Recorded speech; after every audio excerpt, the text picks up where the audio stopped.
everyone, and welcome back to Game Explains Game Club, where we play through the same game all together, week by week. And this time we're covering the finale of Paper Mario and the Thousand-Year Door. So that encompasses Chapter 8, the ending, and maybe whatever amount of the post-game that we played, if you want to call it a post-game. So it should be fun. Oh, and we'll be giving our overall thoughts on the game as well. As always, if you back us on Patreon at a $5 or higher level, you can interact with us live during this chat, or you could have at least. You can for future ones. You also get access to other benefits too, like early access to the final edited episode, exclusive live streams, plus a bunch of other cool perks. So check it out if you want. There's a link in the description below. Otherwise, let's get into Chapter 8 of Paper Mario: The Thousand-Year Door. Derek, do you want to pick us up where we left off at, and maybe walk us up to the first big encounter, I suppose, of this chapter? Or actually, no. I guess that's not. We do actually have some things in between. Yeah. Not a lot, because there's no Peach this time. Mm-hmm. No Peach.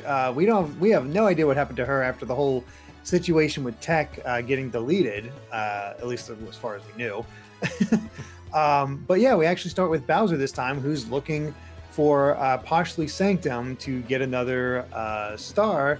And before you actually head inside, you can actually talk to all the people out there. And the one that I wanted to note before anything else was, if you talk to the Posh lady, she actually talks about taking Bowser's horns so she can mount them on her wall. Yeah. Which is just... Bowser's reaction is great, just because he finds it to be utterly sick. Mm-hmm. But the other great thing is that he does get inside the sanctum, and there's another fake crystal star there set up by Pennington, who tells him that Luigi already got it. And he's like, what? Luigi beat me here?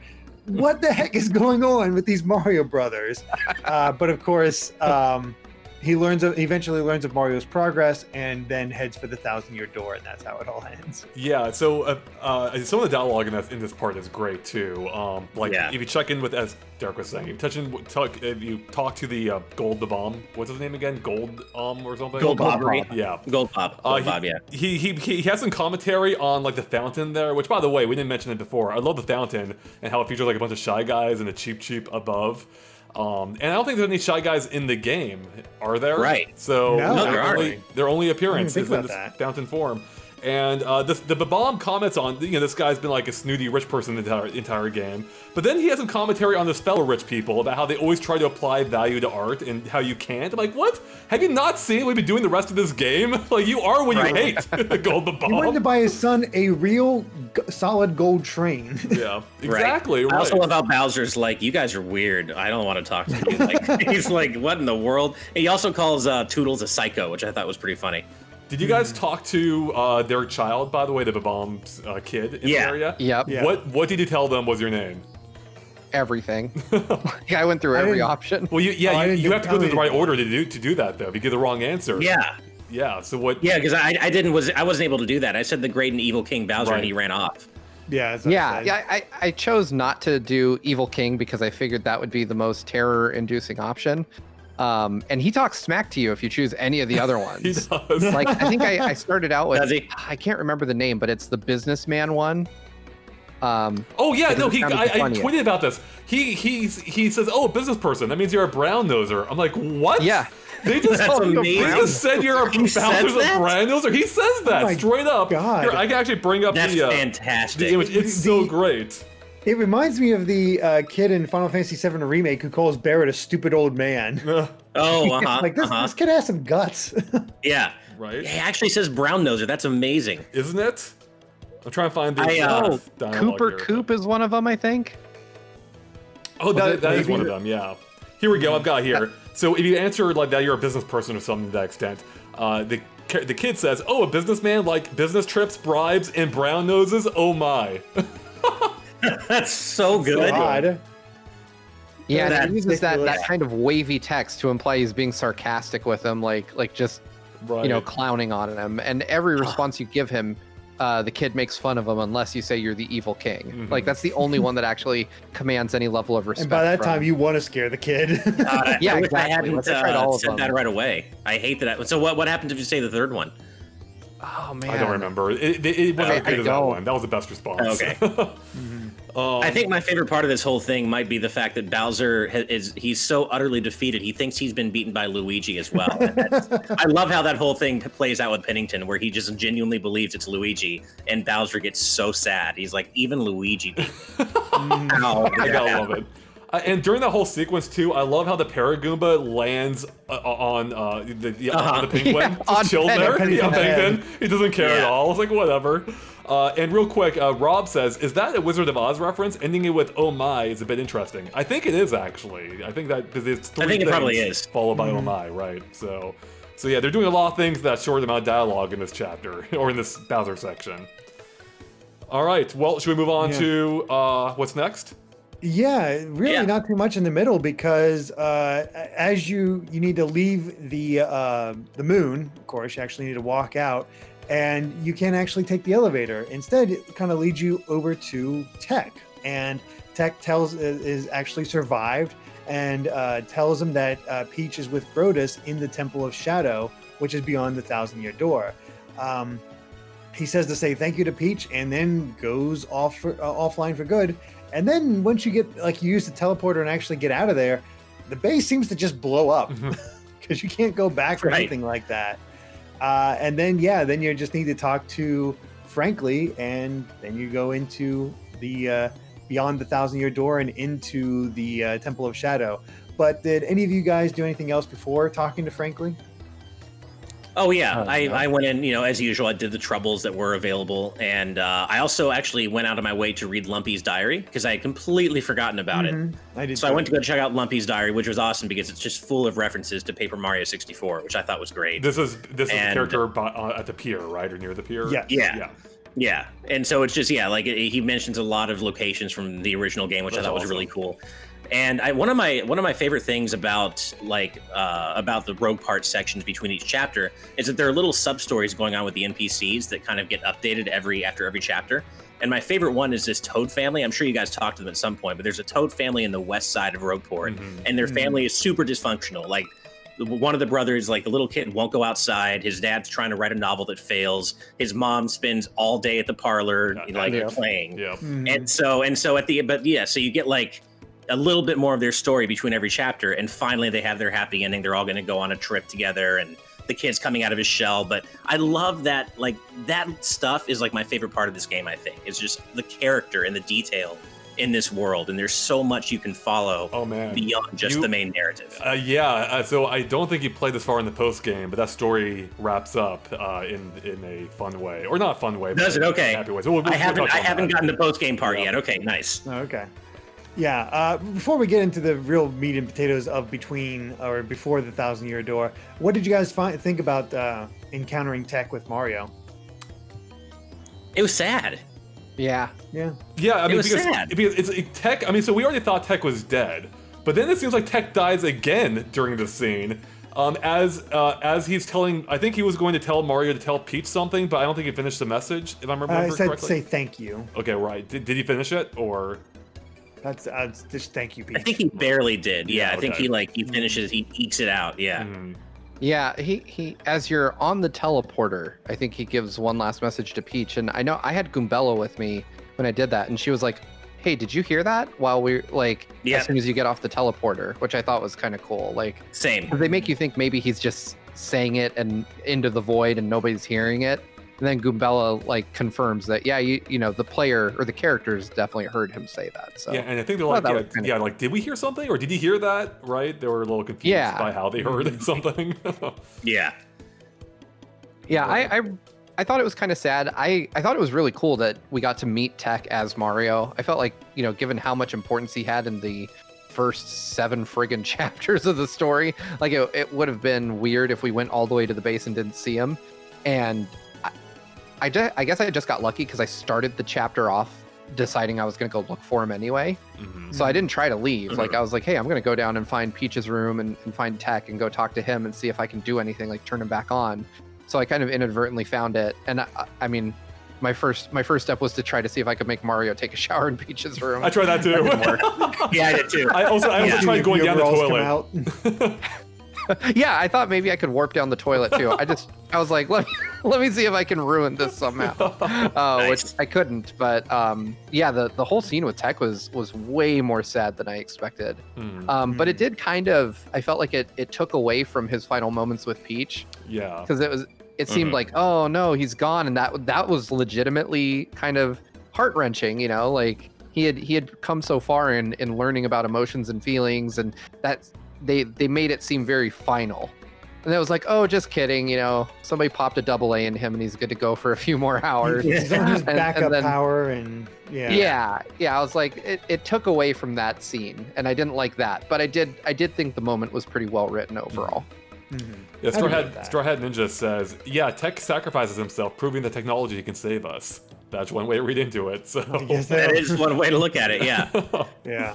I like the scene, but I do agree with Steve that it does take away from that initial sacrifice, and it's good that he's like just barely hanging on with his backup memory and all that. But it's just the way it is, and makes for a nice little push to the end because Mario now knows where to go and gives you that impetus to go to the 1,000-year door now that you have them all. And I didn't really do as much as Ash did. I didn't do all the troubles that were in between because I said I looked them up to what you get, and it's just more coins. And I was like, I don't need those. I don't want to go through the hassle, especially because one of them is General White again, so screw him. And I just went for the Pit of 100 Trials. And I did that as well. That was the main thing. After the troubles, I took on the Pit of 100 Trials. I wasn't originally going to, but I'm like, you know what? Let's just do it. I did it once before when I first played the game. Let's see if I can do it again. And I was underleveled going in, so it was definitely harder than I remember. Well, it's underground. Of course, it can be underlevel. Wow. Wow. All right. But no, once you get to around level 70, it starts getting really stressful. Those enemies get really strong. And when I got to level 90, I really thought about it. I'm like, well, I gained so many levels. Do I really want to lose all that progress? But you know what? Let's just go for it. And I somehow pulled it out. Like the Bone Tail fight was so stressful. Oh, it's brutal. But I somehow blocked every breath attack, so I didn't get hit with a single status ailment, and I still believe that's the only reason I won, because I didn't get hit with sleep or freeze or anything like that, and I somehow perfect guarded every breath attack. Wow. So, my heart the whole time. I didn't think about it at the time. I come up with a strategy later, but I was just like messing up my timing on power bounce. So I was just going to eating through his. Doing pierce attacks and trying to take him down as much as possible. It took longer than I thought, and I had to use pretty much all the items at my disposal to do it, but I did it. The worst part about all of that, though, is that I beat him, and all of a sudden my curse activates for double XP. I'm like, oh, sweet, perfect ending for this. And then I remember, then you find out, you only get 1 XP from this. Right. Wow. Well, you got 2 then, right? Yeah, I got 2. But the good things you do get are the badges at level 90 and for beating Bone Tail. Lucky Day, which is a better Pretty Lucky, so that's worth it. And super useful. And then Return Postage, which is basically a better Zap Tap, where any damage that you take, half of it goes back to the enemy, or at least any physical damage that you take. So it's funny you say it's worth it, but by this point you've already beaten the hardest characters in the game. It makes the rest easier. I will say I thought Lucky Day was worth it. I didn't think Return Postage was as good as I thought it would be when I first remembered what it did, and I tried it. I'm like, maybe not. But Lucky Day was super good. Yeah, it doesn't work against the long range attacks. It's only more up close and physical ones, which especially considering it takes 7 BP, I think. Yeah, I mean, I spent it because I don't think I had it the first time, so I was like, let's change it up a little bit, and I had equipped. The other thing you get from the Pit of 100 Trials is just the fact that you get you gain 5 levels or something. Once you get to level 70, you start gaining so many star points per battle that I gained probably 4 levels. So I think I went in at level 25 and I left at level 30 or maybe even level 31. So that's actually proof that you were underleveled, because had you been higher, you would have got less XP. Exactly. Yeah. By the time I finished the pit, I was at level 29. Okay. Oh, wow. Nice. So I definitely went into I guess the drawback of doing that before you beat the game is that the actual end of the game is a lot easier than, the Pit of 100 Trials. And we'll get to that. But it wasn't as easy as I was expecting, but we'll get to that, of course. Speaking of which, do you want to walk us through what happens next? Yep. So I assume that neither you nor Steve bothered with the Pit of 100 Trials? I have no interest in doing that. I don't blame you at all, especially with your stats. Yeah. Yeah. But yeah, real quick before we go on to the 1,000-Year Door and to our final dungeon, Chapter 8, we did have Luigi's final story of him versus the Chestnut King.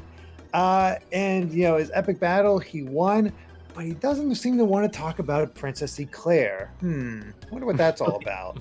That's all we really get. It was just, even the partner was just like, I think it was Bluey Bag, and he's like, this was a great adventure. And you don't really get much story, so you're like, what the heck is going on? And unfortunately, the book that you get does not cover that final chapter. You have to wait till the post game for it. Do we want to talk about that now, or do we want to? I think it makes sense to hold off on that till the post game. Okay. I do love how even Mario questions him. He's like, wait, what, bro? You think there's more to the story? No, that's it. The end. Yeah.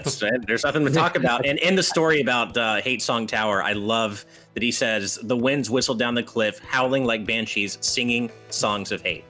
Hate Song Tower. It's so on the nose. So dumb. Yeah.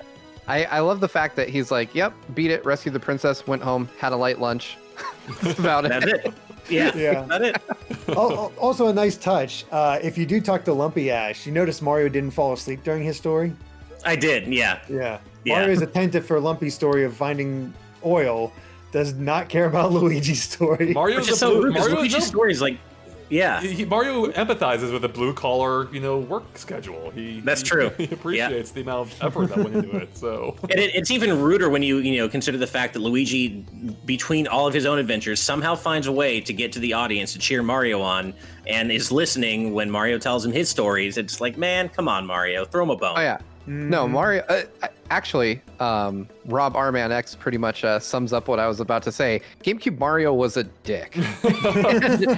It's so true, because I was just thinking the same thing. Like, every example you have of interactions between Mario and Luigi from the GameCube area, Mario's just mean to him. Like, he's not very, very nice, and he's super dismissive. And Luigi proves himself time and again throughout the story of this game to be like a really good brother, like really supportive, and Mario could not care less. It wasn't Luigi's Mansion. I think Mario might have been bitter because it was the original Luigi's Mansion where Mario was stuck in the painting, like after he rescued him, and Luigi was just laughing at him for getting in that situation. That's true. So Mario became vindictive for the rest of the generation. He holds a grudge. Right. I love how Rob Arman X in the chat said, going back to Tech, saying Tech had to meet his love interest's boyfriend before dying. Yikes. And that's really true if you think about it that way. I didn't really, but yeah, that's a really unfortunate way for Tech to go. Yeah, there's a lot more to unpack there that I'll talk about later on in this episode. All right. Yeah. All right, so let's jump into Chapter 8, where we talk to Frankly, and we open up the 1,000-Year Door and enter the Palace of Shadow. And I gotta say, it does feel momentous in that occasion. But for the most part, the first part of here is it's all kinds of spike traps and fire bars. You got a reference to Hooktail Castle when you're hunting down the Dark Bones that has the key. Then there's a looping stairs puzzle until you finally arrive at a waterway. And I'm just going to go ahead and how I did at that point, where you go to the right side and you meet Gloomtail, the older brother of Hooktail, and have a boss fight against it. And then we'll just sort of stop there, I think. We'll go up to Gloomtail. So, what do you guys think of the Palace of Shadows so far? All right, hold on. First things first. 1,000-Year Door. You get the stars, and you open it up. And in my notes, there's just one thing in all caps, and it says, that is totally dupless. Because when Frankly is like, oh, I'm just going to stand here and guard the door, I was like, BS. That ain't you. Funny. I'm ready for you this time. But I was expecting like the sirens to show up and just start a fight right in front of the 1,000-Year Door. And I mean, I was like, this is way out of character for Frankly, and it can't be him. But I was like, you know what? He's not starting anything, so I'm just going to go in. But I just had it like in my head. I was like, this is definitely dupless. Like, there's no way it isn't. I was like, I'm not going to get tricked again. And I mean, we'll figure out how that plays out later on. But I was kind of surprised. Like, I expected there to be something more grand or awe-inspiring right on the other side of the door. That's like, exactly it. We're in a dungeon. It feels like, okay. Yeah, it felt like I was actually just back as Derek said was referenced, I felt like I was back at Hooktail Castle, or if you play Paper Mario 64, it reminded me of Bowser's Castle. Like, you enter into a generic big room, which you've seen multiple times already. And yeah, I thought, like, I was expecting, like, I had totally forgotten what was behind the door. I had no recollection. Yeah, there's not a whole lot there. It definitely seems to be more about references to the original Super Mario Brothers. It's fine, but you have the spike traps, which aren't that difficult to figure out. The fire bars are easy to jump over. Really, the hardest part, if you don't notice what the trick is the maze. Yeah. Where we had to follow the lit lamps. Did you have any trouble with that one, Steve? Oddly enough, like it didn't click for me right away. I ran through and I had gotten like the first 4 doors right by coincidence. and then I finally made a wrong turn and got thrown back, and I was like, what the hell? And so I asked Goombella, and she's like, oh, why don't you look for anything different in here? And so I started following the same path I was on, because I realized I had been going the right way, and I was like, oh, there's a pink lit torch on every door that, so then it didn't take me too long, but yeah, I did go the wrong way one time, and then had to kind of reevaluate what I was doing. The sound that it makes when you go the wrong way, it freaks you out the first time, yeah. Right? It's so loud and just jarring. Yeah. And it dropped me right into an enemy encounter too. Yeah, it reminds me of like how creepy the Redeads were in Ocarina of Time. Oh, when yeah. You catch your gaze. I was like, this just kind of jumps out at you out of nowhere, though. Like, you go through a door and you hear it. And it definitely freaked me out. I was expecting, based on that sound, to have, like, just a room swarming with enemies and be screwed. Right. That's interesting, though, because I was not dropped into an enemy encounter. I was just dropped into the previous room. But that's what I mean. I was expecting there to be an enemy encounter just based on how freaky that sound was. Right, I was thinking like, oh man, I messed up big time. So to clarify, what happened for me is, before I realized what was happening, is I went up and left, and that takes you to the previous room, and you just fall back into it, and that's where I ran into an enemy encounter, because that room before the puzzle had enemies. Right. Oh, of course. Okay. Yeah. So I forget if it was this puzzle or the one that comes later, where you have to memorize the lit up stars. One of them, maybe both of them, reminded me of puzzles from Bowser's Castle, again from Paper Mario 64.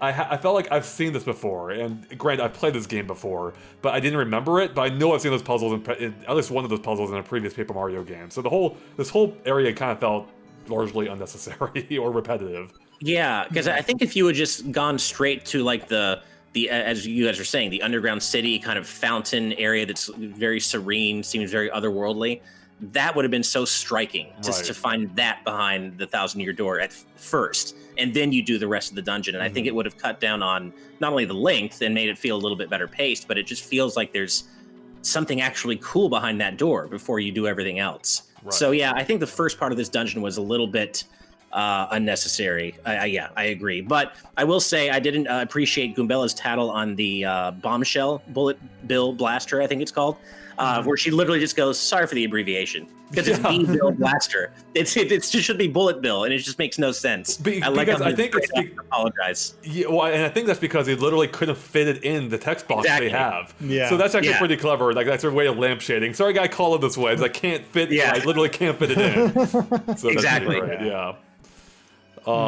So I will say, I guess it's immediately. Do we have any other thoughts on this segment? Or... I mean, it seems to be all pretty like it's either standard or not exciting. Okay. So, I guess one more example of what Steve was saying of Mario being a jerk, of this version of Mario being a jerk, because if you tattle on the room or in the room after the fire bars, Goomella's like, wow, this is like this whole palace got cursed. It's really freaky. Did you just say duh to me? Like Mario, I have no idea about that one. Yeah. He's such a jerk to everybody. He is. Wow. I love it. So speaking of fire bars, as you mentioned, Protoman says, apparently the fire bars can be defeated if you jump over them a bunch of times without getting hit. I had no idea. I know. Wow. Interesting. Yeah. I did not know that either. So, yeah. No, go ahead. So I would say it's immediately after this point where things start picking up for me. Like actually, you know what? What's interesting is, so going by the way Derek played, I guess after you beat, or actually I take it back. When you enter that, as we were saying, the area with the tower, that's where things start getting interesting. Now for me, I went to the tower first, and I grabbed the 8 keys, and we'll talk about that more, I'm sure.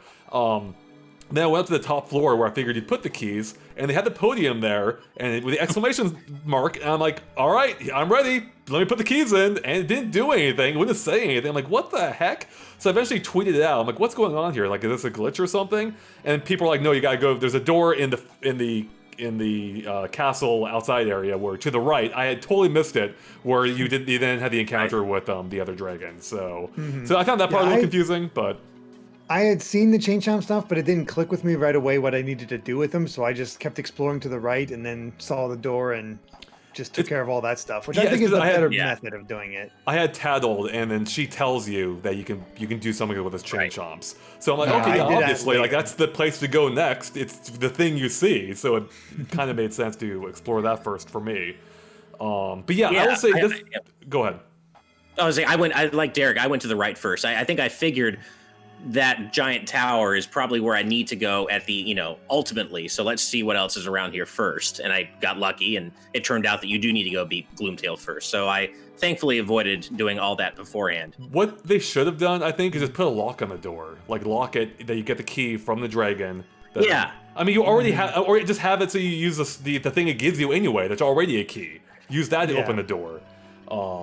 Anyways, made sense. But that aside, I actually really like this whole segment here. I love the tower. Yeah. I loved how each room had its own, mostly self-contained puzzle. One of the rooms is connected to another in a fun way, and I love I really enjoyed the hints on the walls. Like they really made you think outside of the box in a way that we haven't been doing most of this game, and you really have to process like each word and what they're trying to say.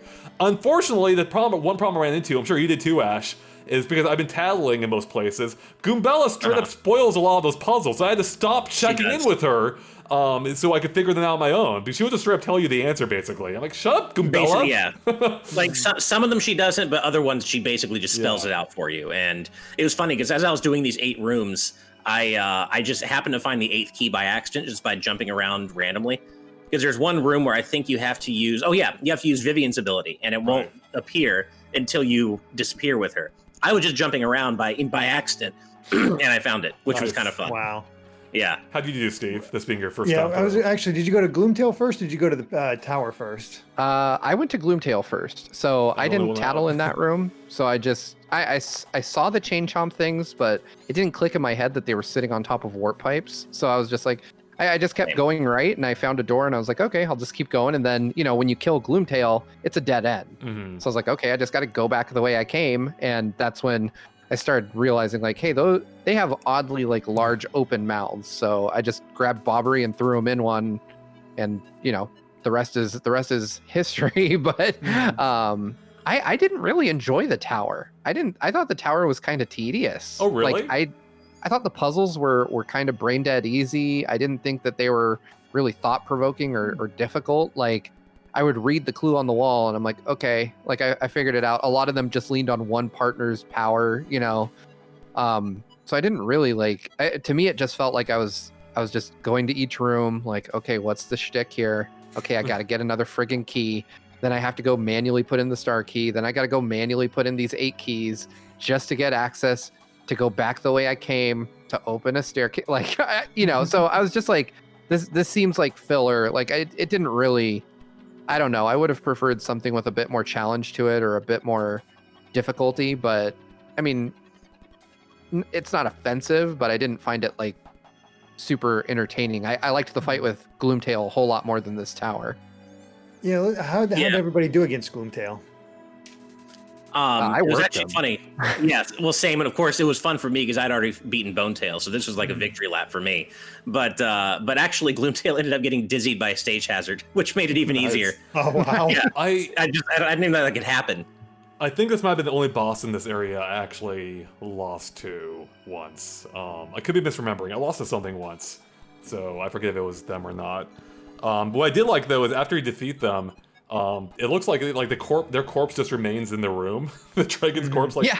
But I do like it's actually not dead. You can see shaking it a little bit, so confirming it's not completely dead, just mostly dead. Well, yeah, what's funny is that the same thing happens to Bonetail, but it's like Bonetail actually is dead, but it's still kind of shaking on the ground. It's like, wait a minute, you are dead. It's okay just to be actually dead. Yeah, you're already dead. You can go up and talk to Gloomtail after you beat him too. Like, he won't say much, but he'll make sounds. Like, I don't think I tried that last time.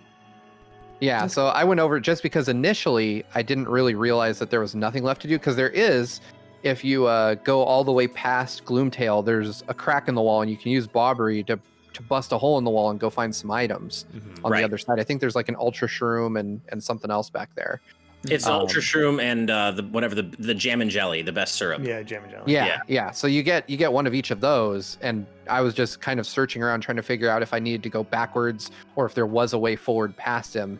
And then eventually Goombella tells you, like, yeah, there's nothing really here. Like, you can just leave. So that's when I figured out, okay, I got to go back and find my way to the tower that way. But yeah, I think that the fight with Gloomtail was pretty cool. I was really glad that there wasn't a shtick like with Hooktail. Like, I didn't need some sound effect no kidding. to weaken him, because I went in expecting like a really crappy fight. I was like, he's gonna eat the audience and heal himself all the way and do all this stuff and have some kind of weird thing that I'm just magically supposed to know. So I was glad that he didn't have anything like that. It was more of just a straightforward kind of fight. I really liked it. I was able to. This was the point where I figured out my kind of winning strategy for most of the bosses in this section, where I teamed up Goombella with Mario. I had Mario use his charge ability, which I had 2 equipped, so I would get +3 attack every time I would use charge. Oh, wow. And then I'd have Goombella use Rally Wink, which allowed me to do another 3. I would do another charge, allowing me to do another +3s for a total of +6. And then next turn I'd wait, and then next turn, Power Bounce. 9, 8, 7, 6. It tore through health, and I had no issue with Gloomtail. Oh wow, man! It was done within 4 or 5 turns or something. It's on the stream. And we have a couple of different thoughts here in the chat. Actually, I'm trying to find where they were.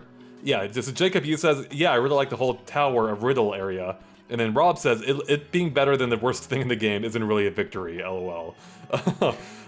Yeah, I mean, I just enjoyed how different it felt. Yeah, I mean, the puzzles weren't amazingly difficult, but it did make you think about them in a way that we haven't for most of the game's puzzles, and I like that they are riddles, that, you know, there is some interesting wordplay in there, and you have to really kind of think about what they mean by that. I had a tattle in the room involving the eyes one. I didn't understand that I had to hide from the room, which is a pretty cool idea. So, I mean, yeah, if you just play around with everything, you'll figure out eventually, because there's only so many actions you have. But yeah, I thought it felt different than anything else in the game. That's what I expected of this area. Like, that's what I expected to find behind that door. So it was nice to have something that lived up to what I was hoping for. Right. I think the Unbreakable Box one is the one that it feels the most gratifying, because you won't figure it out at first unless you remember it. And I didn't remember how to solve it. I just broke the box, went to another one, and then realized it just clicked for me all of a sudden. Like, oh, that's why there isn't one there for this one. So I went back, and of course there it was, and that's how you had the rooms connected. And I really liked that. It was a really clever idea. The others, you read the riddle, you kind of figured it out pretty easily. Nothing too brain taxing. So, as Ron says, I feel like there's supposed to be some deeper astrological reference being made in the 8-chamber area, but if so, I have no clue what it is. I was wondering this too during it. I'm like, what is the purpose of this? This like solar system type thing or planetarium, whatever it was. It reminded me a bit of the Halo control room from Halo. Nice. But yeah, I felt like it was, yeah. I guess it's, you know, this city was originally above ground, so I guess it was just straight up a planetarium at some point, or. Yeah, I got the sense maybe it was supposed to be like mythology that was connected to, you know, the ancient people who lived there before it was, you know, it fell into ruin. But they never really go all the way with it, and I kind of wish they did, because it's interesting and it kind of makes you want to know more about what's going on, but they don't really ever go into it. Well, it just occurred to me that, I mean, the crystal stars, I wonder if that plays in some way, being stars, and if that's connected to being the source of the power for a lot of the stuff here, or the demon at least. There's definitely like a star, you know, planet space motif in general, where, you know, power comes from the stars. That's like a thing with Mario RPGs in general. Like, you know, see Legend of the Seven Stars, and it's just weird. Like they love their star motifs for, you know, MacGuffins and ultimate power. Yeah, they do. Steve Allen says, the text on the walls explains a lot about the backstory of the final boss. Also, the storyteller in Rogueport. Yeah. Okay, that's what I thought it was connected to. Yeah. Octopuppet actually said for each of those riddles, the first and third lines are the hints, but the middle lines of them all go together to make a phrase. I wonder what that phrase is. If someone can find it and post it in the chat. Yeah, that'd be great. Yeah, I didn't realize that. I actually thought that it was just some light commentary on the puzzle itself. That Octopuppet did post the all of the dialogue here from them. So it goes, Master of Shadow and Dark, stones have power of stars. Complete all 7 so that we, the great ones, can live again by the stone. We know the stars spurn us and that the skies lie, but the stars bring balance. Okay, that's awesome, actually. So yeah, that's actually really cool. Yeah, it kind of ties into the whole like astrological thing we're talking about here. So yeah, I mean, I guess we kind of answered our question there. That's really neat. Yeah, that's actually really cool. It's just too bad we had to go through all those boring hallways to get to it. Yeah, a lot of backtracking and whatnot. But for the next section of this dungeon, which I do think is where it really picks up, we start off with a battle against the Shadow Sirens plus Dupless, and find out that frankly was Dupless. Have that whole battle. It seems like Dupless has fallen right into the Vivian role as Beldam just is not nice to him at all. She calls him a freak in a sheet. Yep. Yeah, freak in a sheet. I have that written down too. Yeah. And then later she shortens it to just freak sheet. So great. I like how like poor Dupless. It's like, hey, my name's Dupless. You know, like I have a name. Like, geez. Yeah, and I also love the inversion of his character there because his whole thing was people not knowing his name and that giving him power. And now he's like, yeah, you know, it's Dupless, please, like not freak sheet. Right. Yeah. Freak sheet. Just in general, I just love that. That's yet another example of how characters you meet earlier on in the game that you don't realize are going to be important all the way through the end. Right. Like Dupless, he could have just been the chapter 4 boss, and that would have been fine. But he's so much more than that. When he jumped through that window out of the steeple, you're like, oh, what's going to happen? Turns out he's part of it until the very end of the game. And I love how this game keeps these characters important and not just confined to their own chapters. And that actually we'll have more on that pretty soon, I think. So right. Yeah. I guess really all there is to say is that you do the Shadow Siren boss fight. Then there's a bunch of puzzles involving. Well, actually, hold on real quick before we get ahead of ourselves. Did anyone have any trouble with the sirens or? Not really. No. I mean, they were stronger than I thought they would be, just because they were so easy the first time you fight them. But I didn't have any trouble with them. No. Yeah, I mean, I had as much trouble as I do with them as I do with any boss fight with 10 HP. So it took some maneuvering. But yeah, I figured I got past them. But one thing I do like though is after you defeat them, they fall to the ground and just stay there. And you can actually talk to them. And this is another one of the few instances in the game where you can cycle through your partners and actually hear dialogue from all of them.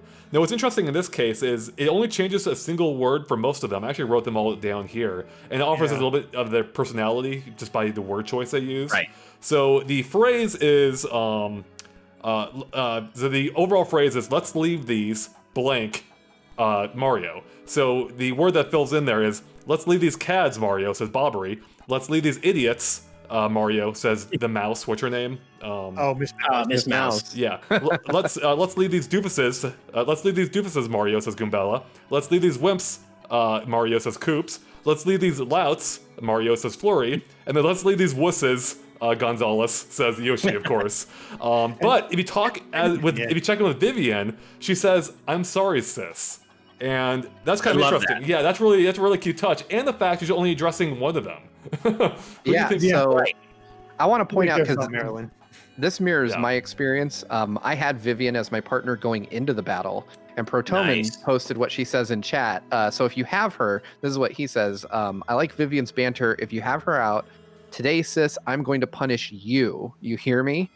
And I thought that was such a cool moment for Vivian. Like I very specifically wanted to have the chance for her to fight her sisters just because they treated her like such garbage. Right. And just hearing her like, yeah, I'm going to kick your ass was like so cool to me. I was so ready for it too. Like I smoked them. But yeah, it was a lot of fun, especially because, you know, in your first fight with them, Vivian uses Fiery Jinx on you. And I was able to turn that back on them. And I love that character to begin with, and I just loved letting her prevail over them. Wait, I see what he did there. She has a veil move. Prevail. Well played. Oh man, I do wish I thought very useful. It is. Oh, I relied on that entirely. I wish I thought of bringing Vivian into the fight, because I definitely, like you, Andre, I checked everyone had to say, and I love that she specifically says, "I'm sorry, sis," but that makes it so much better knowing that she says, "I'm going to punish you, sis." Yeah, like, I didn't know that. Brings her character full circle, and again, just one of those small character details that really makes this game stand out. So do you think, so is she addressing different sisters at the start and end of the fight then? Do you think she's talking to the oldest one at the beginning? I think it's always Beldam. Yeah, I think it's always Beldam. Do you think she's apologizing to her or saying I'm sorry to Beldam? I think she still feels bad.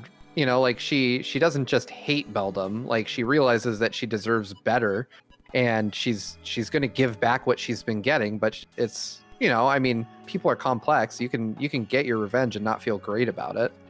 Yeah, like I never got the sense that she hated her sisters or hated Beldam. It was more that she was sad that she was so badly mistreated by Beldam that she felt the need to join Mario because he was the first person who was ever kind to her.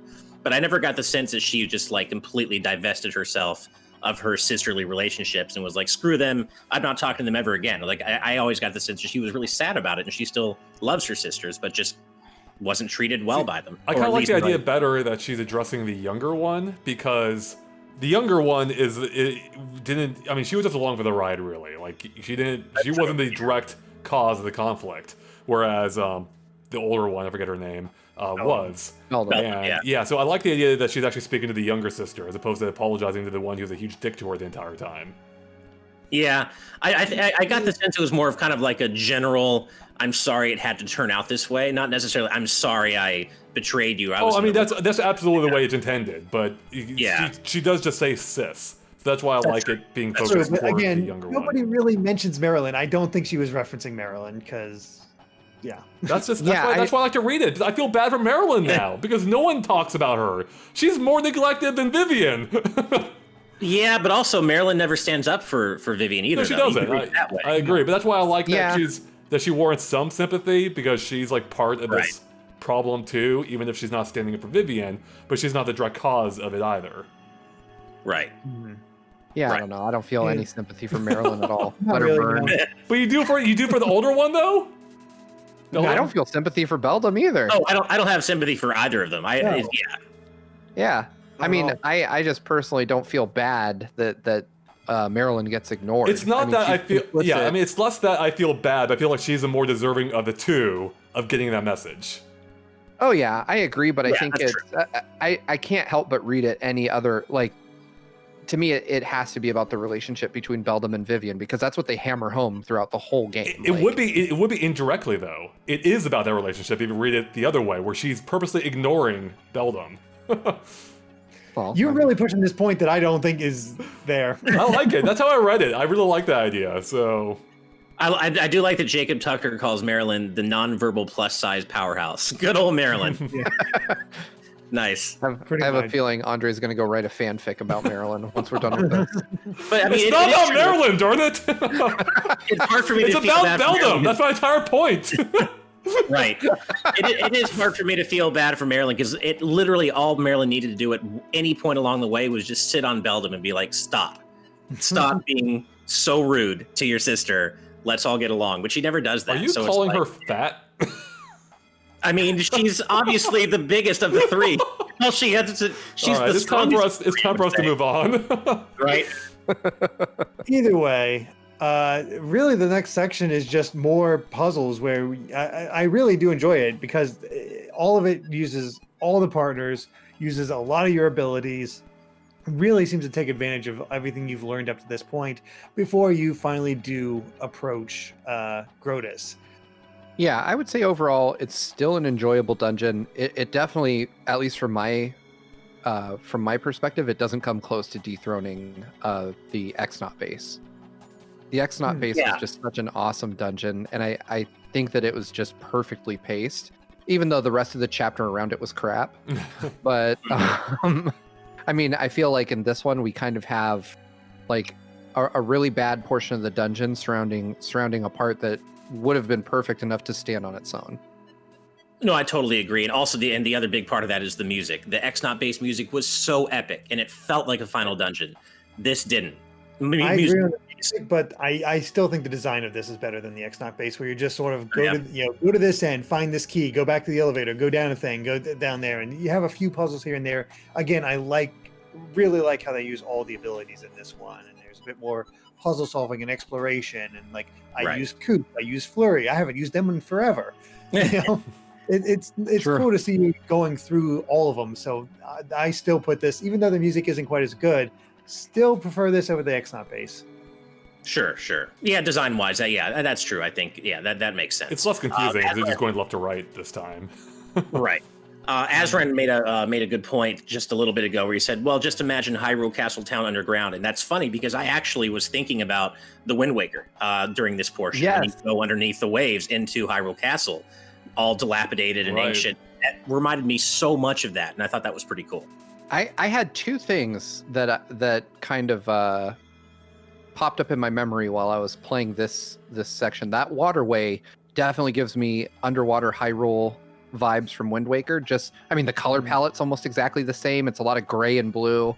And then Mario 64, because that star fountain really reminds me of the L is real Luigi, fountain. Yep. Oh, yeah. In the back of the castle. Like, I was like, oh, nice. Man, that's kind of a nice little nod to people. But I definitely, I was surprised to hear you say Wind Waker, because I had that in my notes that, like, this place feels a lot like Hyrule from Wind Waker. Yeah. Mm-hmm. Azran says, yeah, four hallways don't feel like a final dungeon to me. And by four hallways, I mean the X-Not base. Right. Yeah, design-wise, there's no doubt. Music in that case, Ash, I think. But I know how important music is for you.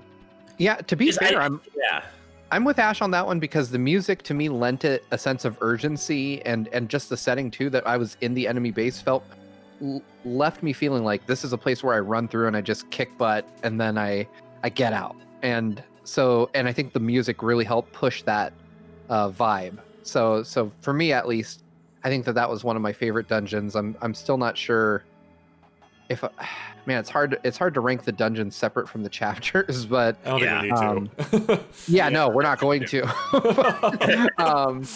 I do think that I just can't get over the fact that I just feel like that first half drags this one way down for me, but the second half is like perfection. Yeah, that's where I fall. I mean, for me, I would say once I reached the tower, then everything got better for me. But I think if you go by length, the second half is purely the boss fights.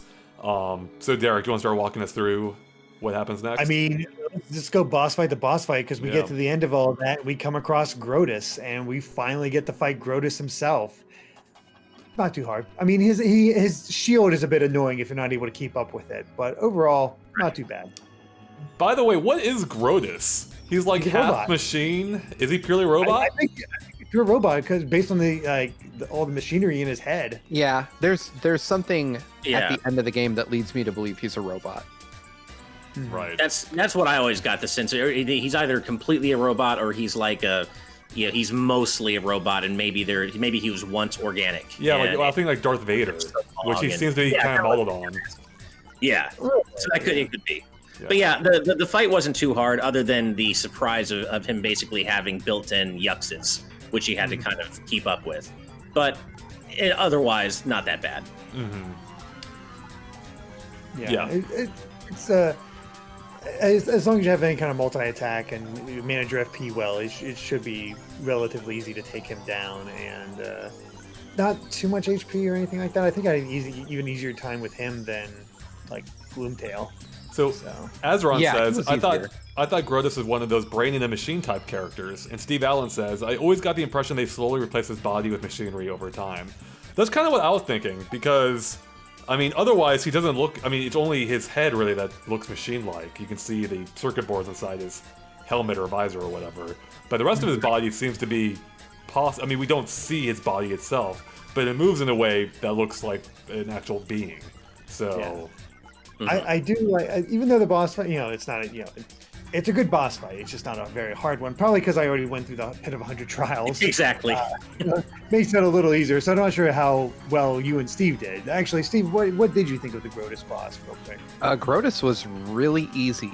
I used multi-bounce or Fiery Jinx every time he had the little what are they called? The little X guys.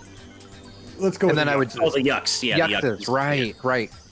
So when he had Yuxes, actually, come to think of it, I very specifically remember I would use Fiery Jinx on the Yuxes, then I would power bounce Grotus, and he went down in maybe 3, maybe 4 turns. But I will say, and when we get to the next fight, I went all out thinking like, oh, this is it. Like I just have to whoop him and it's over. So I left nothing. Like I just spent all my XP. I went all out. Oh my god! trying to beat him, and that definitely did not set me up for success going forward. So you thought Grotus was the final boss? You thought that was it? Yeah, I was thinking like, oh man, like here's Grotus. You know, Peach is in the room with us. I can see her. Like all I gotta do is whoop his butt, and then game over. Roll credits. And no, didn't work out that way. How did you do, Andre, with your stats against Grotus? I'm actually, I don't think I had much trouble with him. I think I did okay. I'm trying to remember even what his attacks were. Well, did he have one main? He has a lightning attack. Yeah, lightning attack. He can confuse you, I think. He did get me confused at one point, which was a bit of a... I don't think I had that much trouble with him. I can barely remember that battle, so I think I did okay. I've developed enough tricks along the way that dealing with him wasn't much of an issue. I'll have more to say about the following ones, but... Yeah, I do think, though, that even though the boss fight against Grotus wasn't, like, massive or that difficult or anything like that, after the boss fight, it's really interesting because, one, he's like, his helmet's cracked, his eyes busted. You really have done some damage to him, but he actually begins to threaten to kill Peach when he loses. And actually, since Mario can't attack him, starts torturing Mario and his partner, just hitting him with lightning. I'm like, you know what? This does sort of establish Grotus as a different brand of villain than Bowser. And then Bowser shows up. In the most hilarious way. Yeah. It's so good. I love how the way he shows up, like, because you have the context for his whole bumbling journey as he's just trying to keep up with everybody. Right. Like the fact that you have all that context makes it even better how he shows up. It's literally like the best payoff for this joke, for like this long run. We didn't even know it was a joke, but it's the best payoff they could have had. Even Goombella says after you beat Bowser, if you check with Goombella, she's like, you know what? It's Bowser, but I have to say I really respect him for coming this far. Right. Like he really made it happen. Yeah. I love too how Bowser even comments on it himself. He's like, what's a final without Bowser appearance? It's like, you know what? Yeah, I had that right up. What's a final without a Bowser appearance, huh? And that's so Bowser. Just to remind everyone, what happens is immediately after the battle, Bowser just crashes into the roof, lands on Grotus.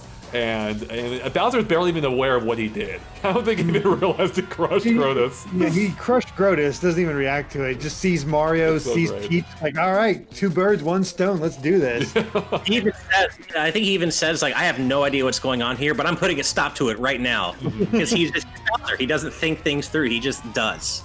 Mm-hmm. Yeah, I do wish that they would have doubled down on the shtick where he's rude to everyone and really polite and kind to Peach when he talks to her, because I was really expecting that, like the minute he sees Peach to like try to be sweet to her and then go back to try to whoop Mario.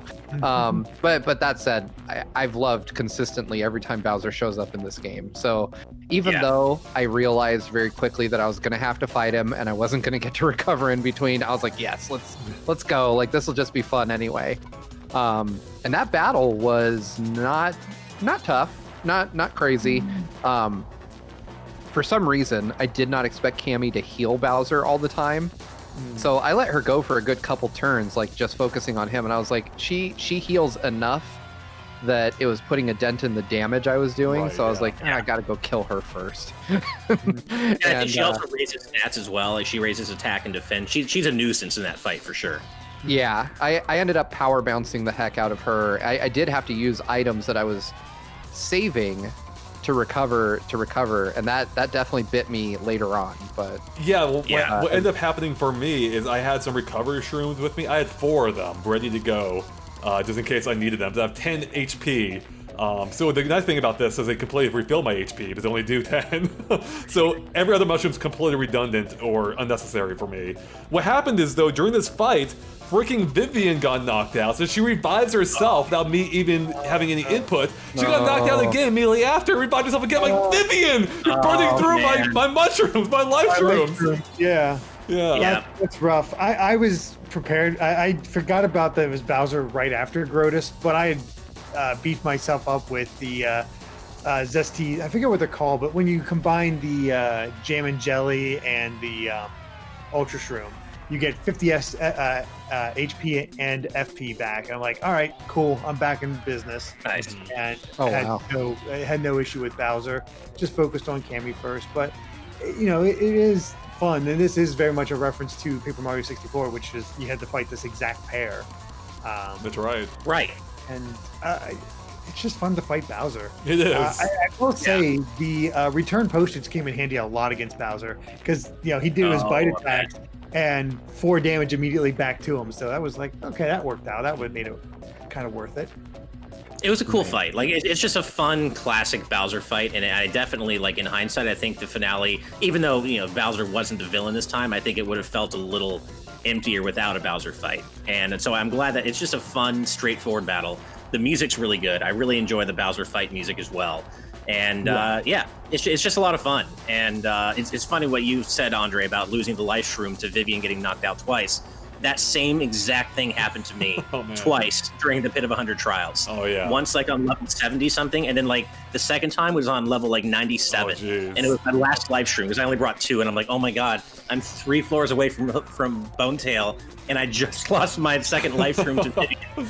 Oh my god. It's the worst. Yeah, because it's like I have like 6 other partners I can use as backup, but I need these for Mario, and my partner's just burning through them. I'm like, stop it.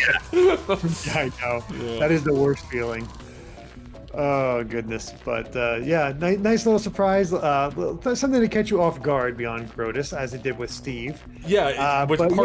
Which is I think Bowser comes at a good place in this. I like how it comes after what seems to be the main boss, but it's actually before the real final boss. So it's kind of a fun lead up they have, a kind of fun build up they have to it, which is basically a boss rush at this point. It really is. That's all it is, because you finish up the boss with the battle with Bowser, and Grotus has already escaped with Peach, and basically it turns out he wants to use her body to be the new carrier of this demon spirit, which turns out to be the Shadow Queen.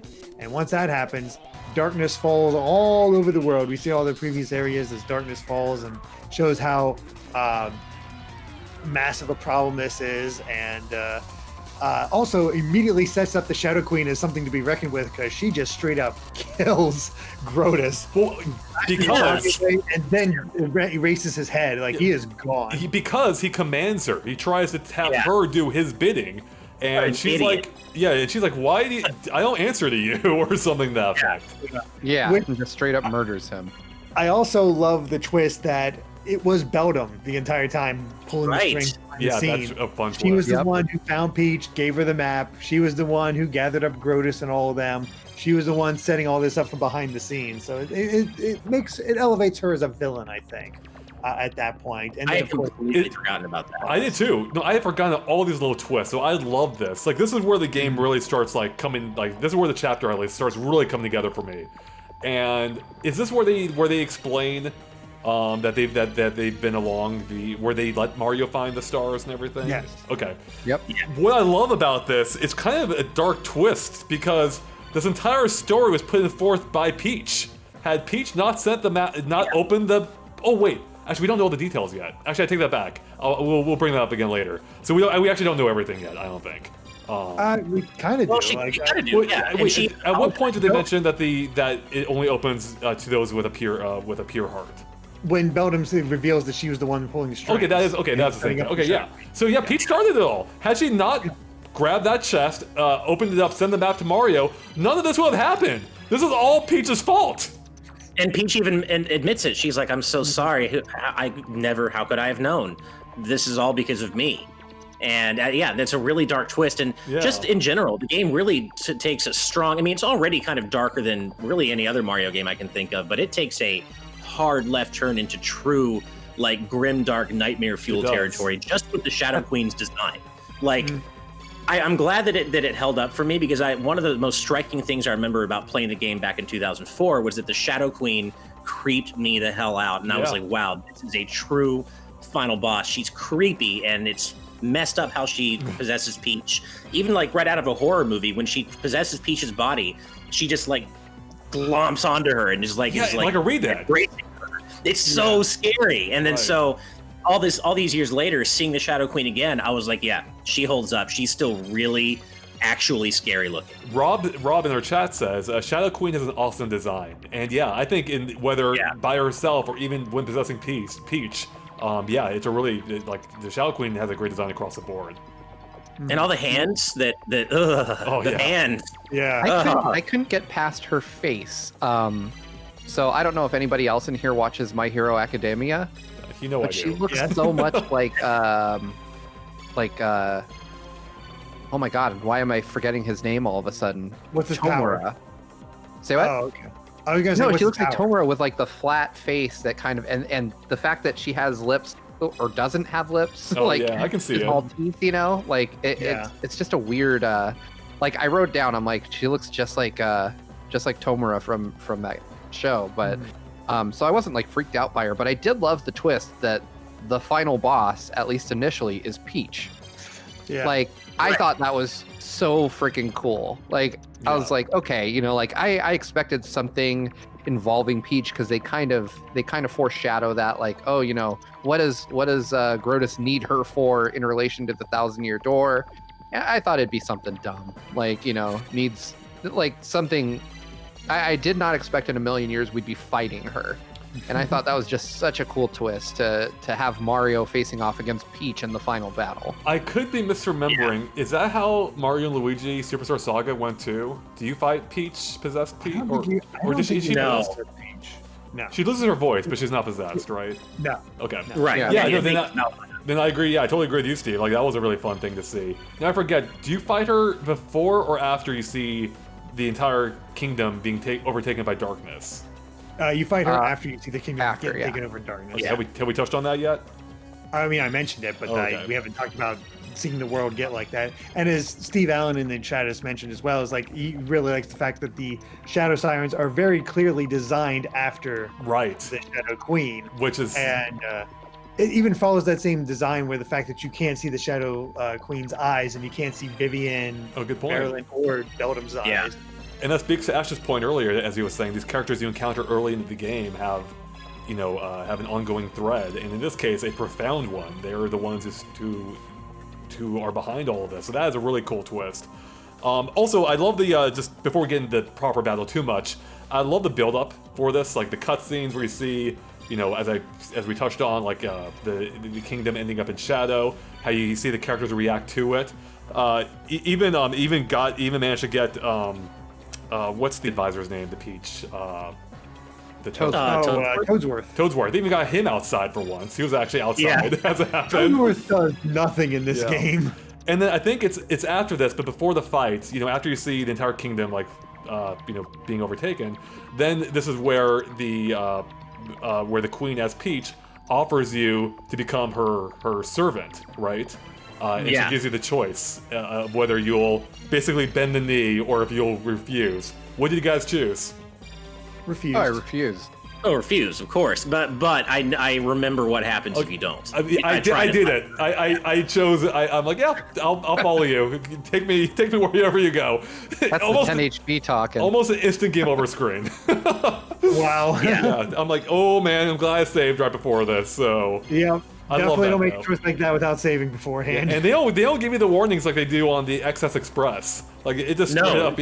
It's straight up. No, you dummy, you know what this means. And what's really fun is this actually reminded me a lot of Half-Life. The original Half-Life, I guess in that case was after the final boss. In this case, it's before. But in both cases, you're left with a good choice or a bad choice. You choose a bad thing, it ends immediately. You make the right choice.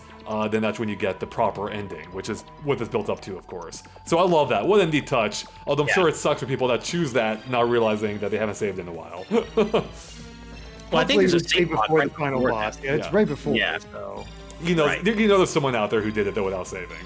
I guess so. Oh yeah, I'm sure there is. But yeah, it is a cool and the way it just ends and it's pretty dark. And I actually looked up the video after afterward just to remind myself what happens. And it even says, like, for Mario, for Peach, and for the whole world, it was game over. And it's like, oh man, that's kind of messed up.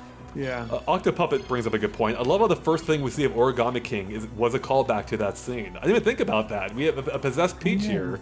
That is kind of a callback to Thousand Year Door. Also, that's true. I think the Queen says to Grodius that I think she calls him a slave, and I don't think that's dialogue that would fly today. In a Nintendo game. Probably fine. I think it'd be okay. Well, that might be. I mean, it's obviously removed from any sort of really problematic context. Yeah. So I mean, obviously, but I don't know. I think that would get a rethink were it to be re-released. I think a lot of this game, unfortunately, we get a remake. They probably make it way less. Yeah, a lot of it. It's so much of what makes it special. And actually, when we were talking about the back-to-back fights with Grodius and Bowser and Cammy, I was thinking about how modern Nintendo would never do that. They would never let you not heal between two. You know, True. They're supposed to be difficult boss fights, but like modern Nintendo would be like, oh, here's a save block, here's a recovery block. You know, we want to make sure it's as easy as possible. And I love that they just go for it. They're like, no, you don't get to heal. You know, have fun. I do like that. That's Bowser's whole point is that he like, hey, you're already weakened. Sweet for me. And that's how he attacks you both times after a big fight. You're never at full power when you fight Bowser. That's true. Right. Even Bowser. Yeah. Let me ask you guys this: who did you take into battle initially against the Shadow Queen? Probably Goombella. Goombella, yeah. Always. I wish I brought Vivian. Yeah, I brought Vivian. Nice. And she has some really interesting dialogue if you take her in at the start of the fight. Oh, really? Oh, nice. She's like, Mario, I know it's tough to have to, like, and I'm paraphrasing, but she's like, I know it's tough to have to fight Peach, but you know, when this is all over, maybe you and me, and she trails off. And she's like, anyway, let's just get through this. And so she's kind of like trying to confess her feelings for Mario, like at the worst possible time. I did think that was interesting. I was like, damn, like I knew that she cared for Mario. I didn't have any idea that it was like in a romantic way. And so I had a lot of trouble with this fight, like a lot. And probably owing at least, well, more than a little to the fact that I was playing it crazy late. It was about 1 a.m. and I was just like, I was almost non-functional. so did you get during the Peach portion or the part immediately after? No. So I got through it, but what I wanted to say is I ended up seeing multiple versions of this dialogue for different partners because I died like more than a few times, and so really? I just I went back in. Yeah, and I mean it was just, you know, I'm tired, and I always got through the Peach portion, and then should I just describe the next portion of this fight?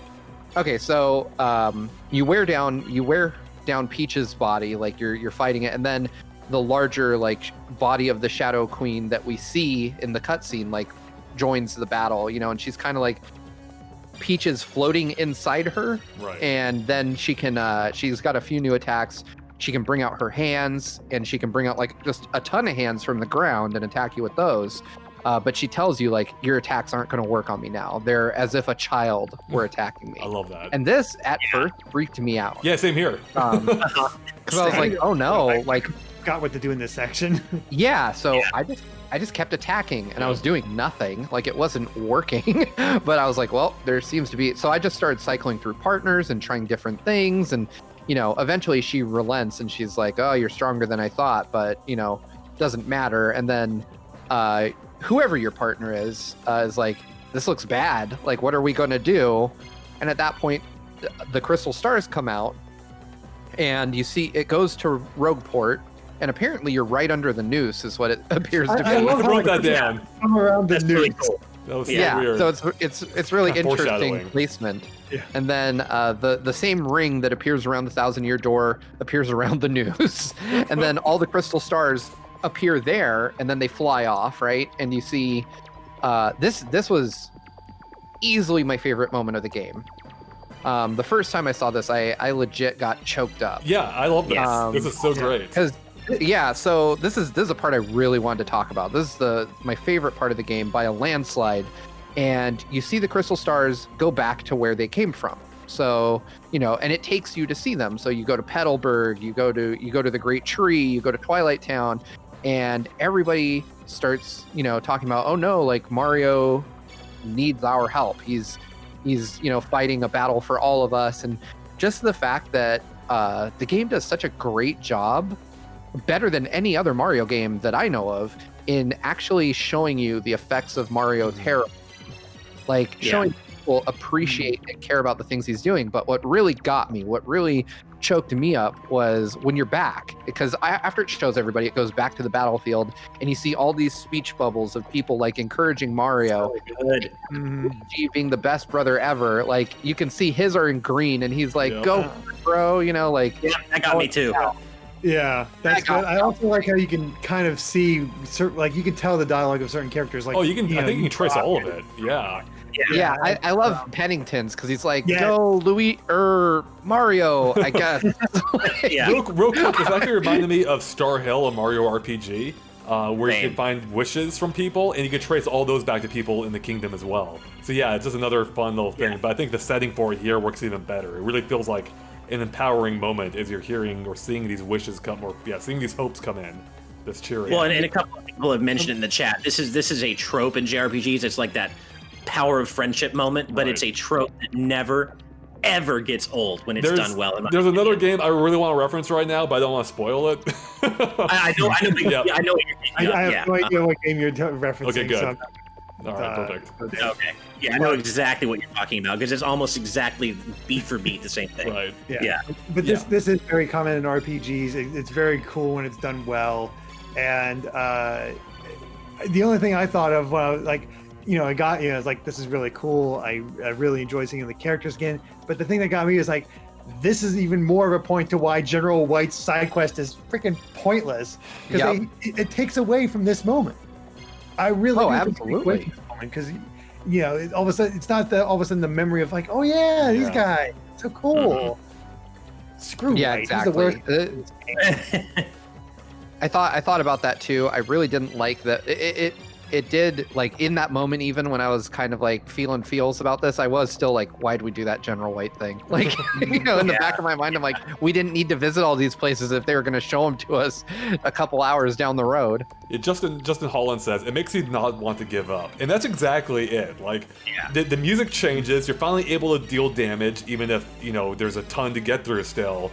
But it makes, it feels powerful now, and I love that feeling. Like, it feels like the tide's starting to turn.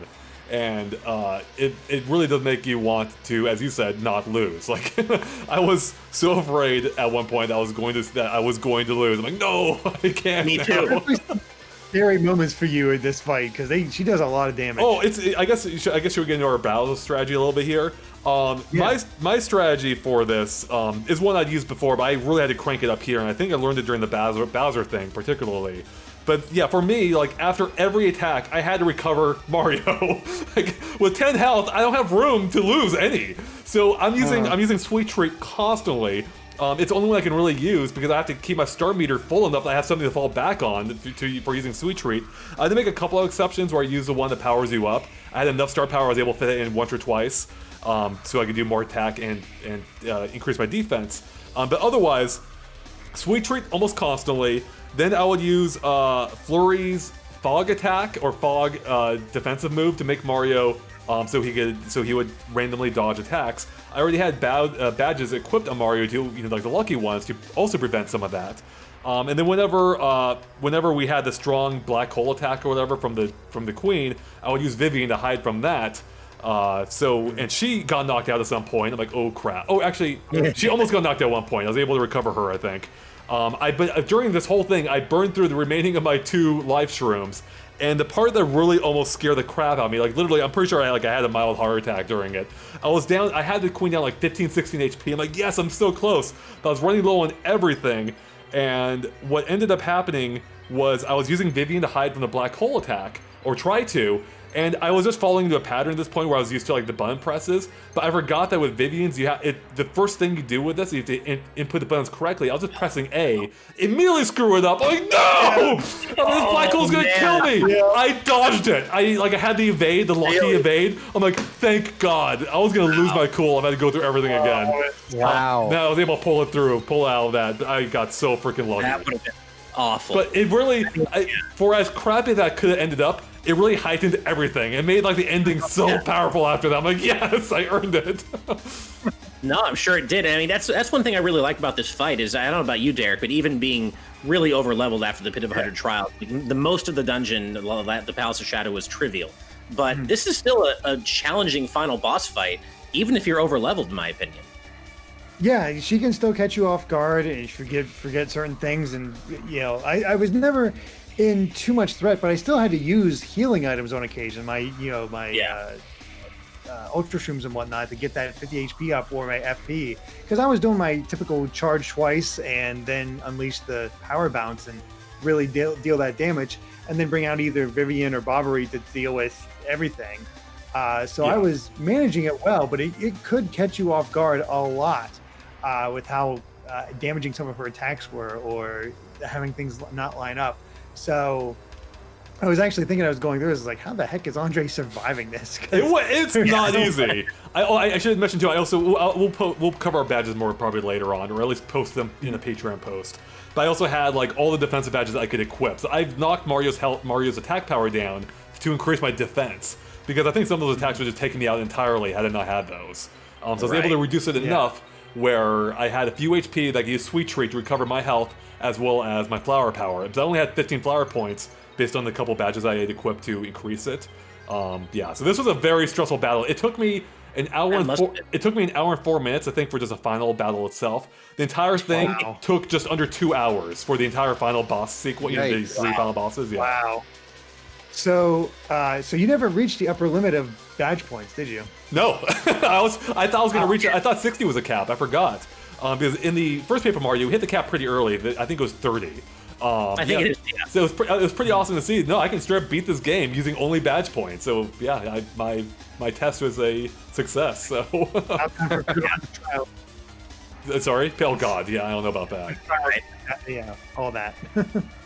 But yeah, like just in general, it's a really fun, really engaging, like breathlessly exciting battle. Even if you are a bit over leveled, it's just, she constantly feels like a threat. And because of the nature of who she is and the villain and her dialogue, the game does a really good job of just selling the stakes. Everything's really at stake. Everything's going to end if you don't win. And Peach is gone. And I mean, it also, like, one of the things I don't think Nintendo would be okay with today, like modern Nintendo, if you just really distill it and break it down, that first part of the fight where Mario's fighting just Peach, he's walloping her with a hammer, or jumping on her. I mean, that's like, if you really think about it, he's just smacking her with a hammer. And I don't think modern Nintendo would be okay with that kind of. You say that, but we have Smash Brothers Ultimate, where you can just beat her through.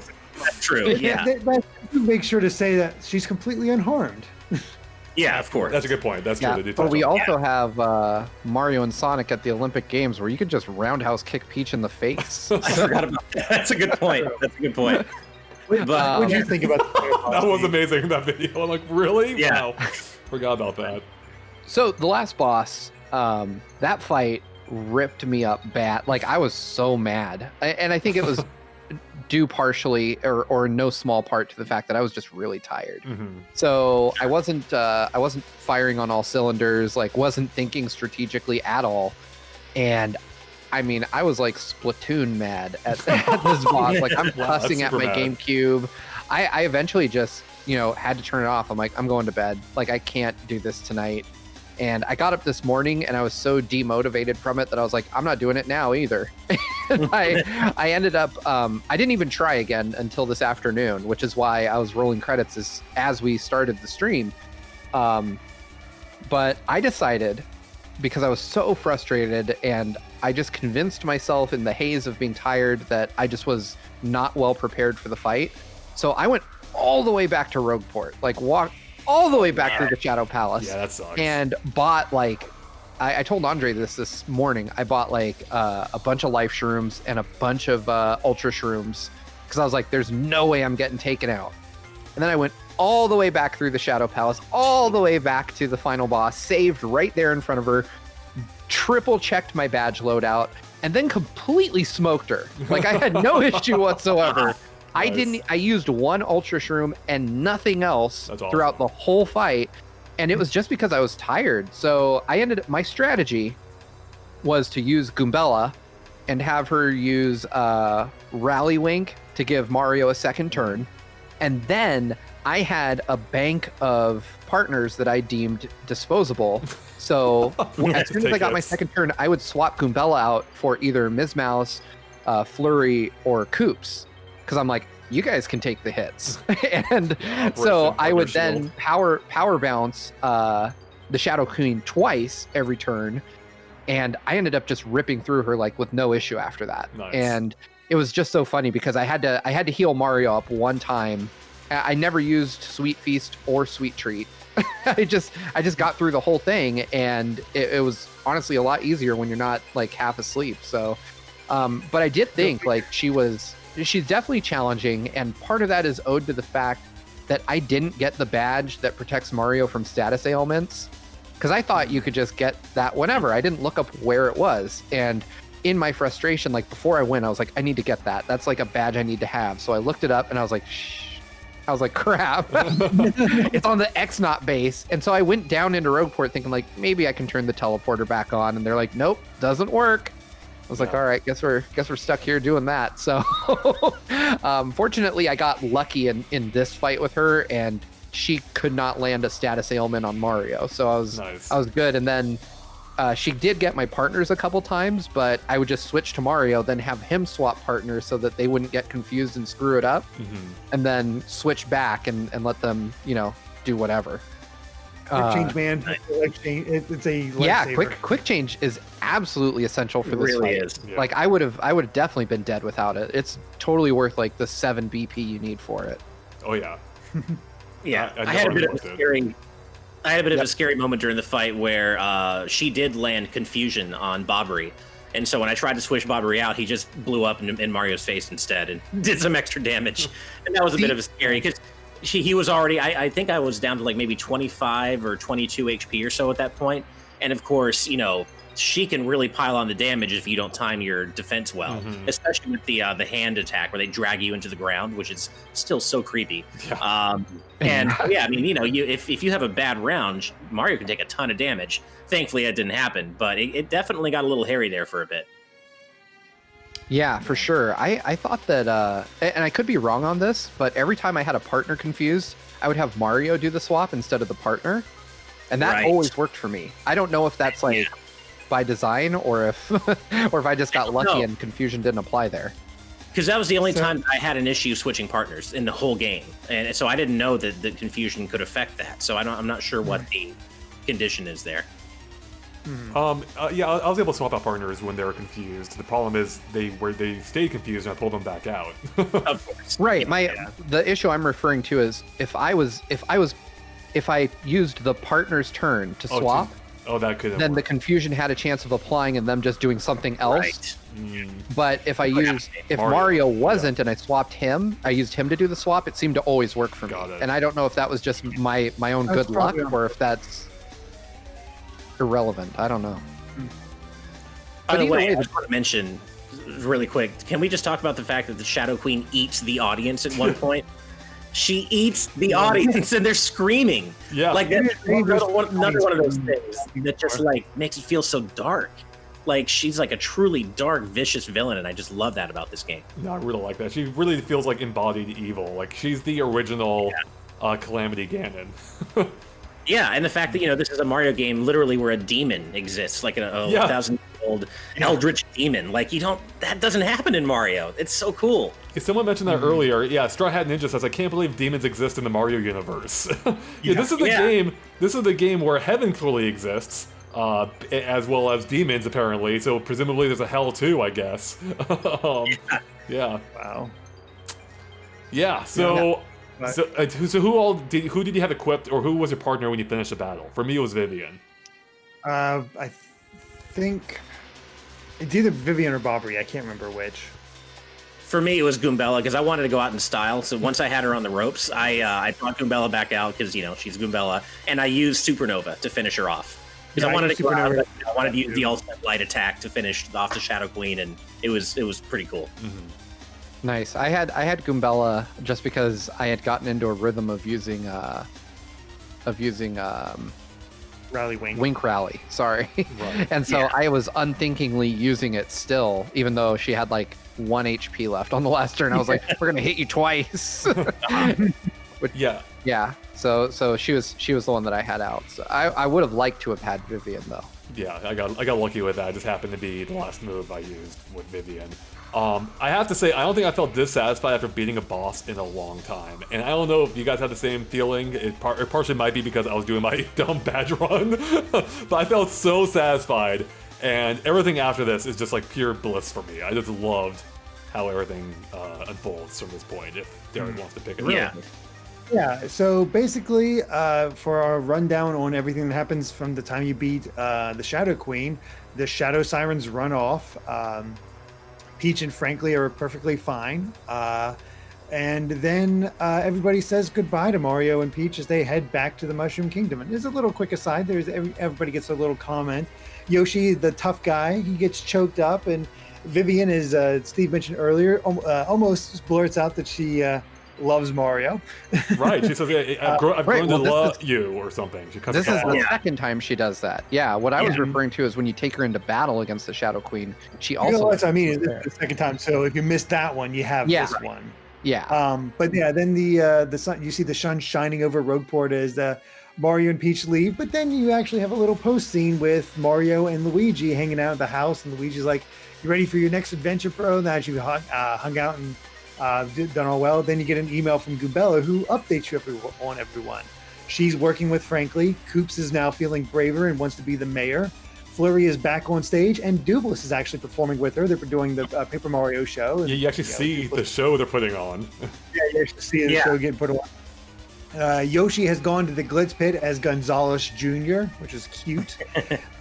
Vivian actually returns to her sisters, but Beldam is a lot nicer since the Shadow Queen isn't around, so it seems like that relationship is mending. Bobbery is now sailing with Cortez, and Miss Mouse is the most boring as she's still just about a badge thief. But you also find out that Grotus and Crump somehow survived and are also much more mellow, even though Grotus is just ahead. Yeah. And Tech somehow survived, which I hate. Tech should have died. Yeah. Goombella has a secret for Mario, but doesn't want to say. I assume that she just has a crush on him. That's always my thought. And then it ends with Peach and Toadsworth arriving as she's found another treasure map. Roll credits. That's a cliffhanger. Well, I think there's even some dialogue from Goombella that it very heavily implies that she has a thing for him too. Oh yeah. Basically every female character in the game has a thing for Mario. It's Link in Ocarina of Time. Every female character wants Link. Yeah. Every female character wants Mario. I really liked the bit where on the dock where Koops has his little moment too, where he's like, I think I like myself more since traveling with I actually cared about Koops for once. Straw Hat Ninja says the goodbyes were so sad, and they were. I think I think everything is so like melancholy during this port. And I loved, what was it going to... Oh, I loved, as Derek was saying, when they catch up, when Goombella catches you up on how everyone's doing. And I loved, it reminded me of like The Sandlot almost, where where it catches you up on, with the characters he's seen. That was such a fun touch. I really enjoyed that. So I did care about these partners this time. That's what really landed with me in that dock scene, is that these are characters I really love and characters I want to keep journeying with. I was sad. Despite the aggressive schedule and how tired I was sad for the game to end. And I remember feeling that way the first time I played it too. I was genuinely sad to be leaving this world and leaving these partners. I love this world and the partners you journey with. Definitely some of my favorite partners in any Mario game. Yeah, I really liked this. I couldn't shake the feeling that Mario was kind of a jerk. Everyone's sharing these heartfelt goodbyes to him, and he's like, later, and just jumps on the boat. He's like, I'm gonna take off with Peach now, even though 3 of you are in love with me. I'm gonna do it right in front of you. I like how it's always Mario is always dissolving this tension, because he's just like, oh yeah, and then he's gone. There's no emotional stakes to Mario because he can't respond any other way. It's like traditional Mickey Mouse being the same. So I think that's why they keep Mario from talking too much in this, as it really does take away any kind of heartfelt moments a little bit. But those goodbyes are all really well done. You feel for the characters, you realize the journey. I think with having Bobbery around, he mentions not wanting to disappoint Scarlet a lot of times. Yeah, I like that a lot. Good moments with that.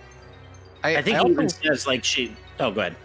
Oh, I was gonna say I also really liked the framing of Goombella's email to Mario. Like you're sitting in the house with Luigi, and your Game Boy Advance just goes off, like it has so many times in the game before, and he flicks it open, and it just goes into this whole long update sequence, which I just thought was such a good way to do it. Like to because a lot of games and Nintendo is guilty of this too. They'll just kind of show cutscenes that show people going about their day-to-day affairs with no connective tissue in between. Whereas this one kind of shows the journey that Goombella has gone on since Mario left, and I really liked the way they framed that.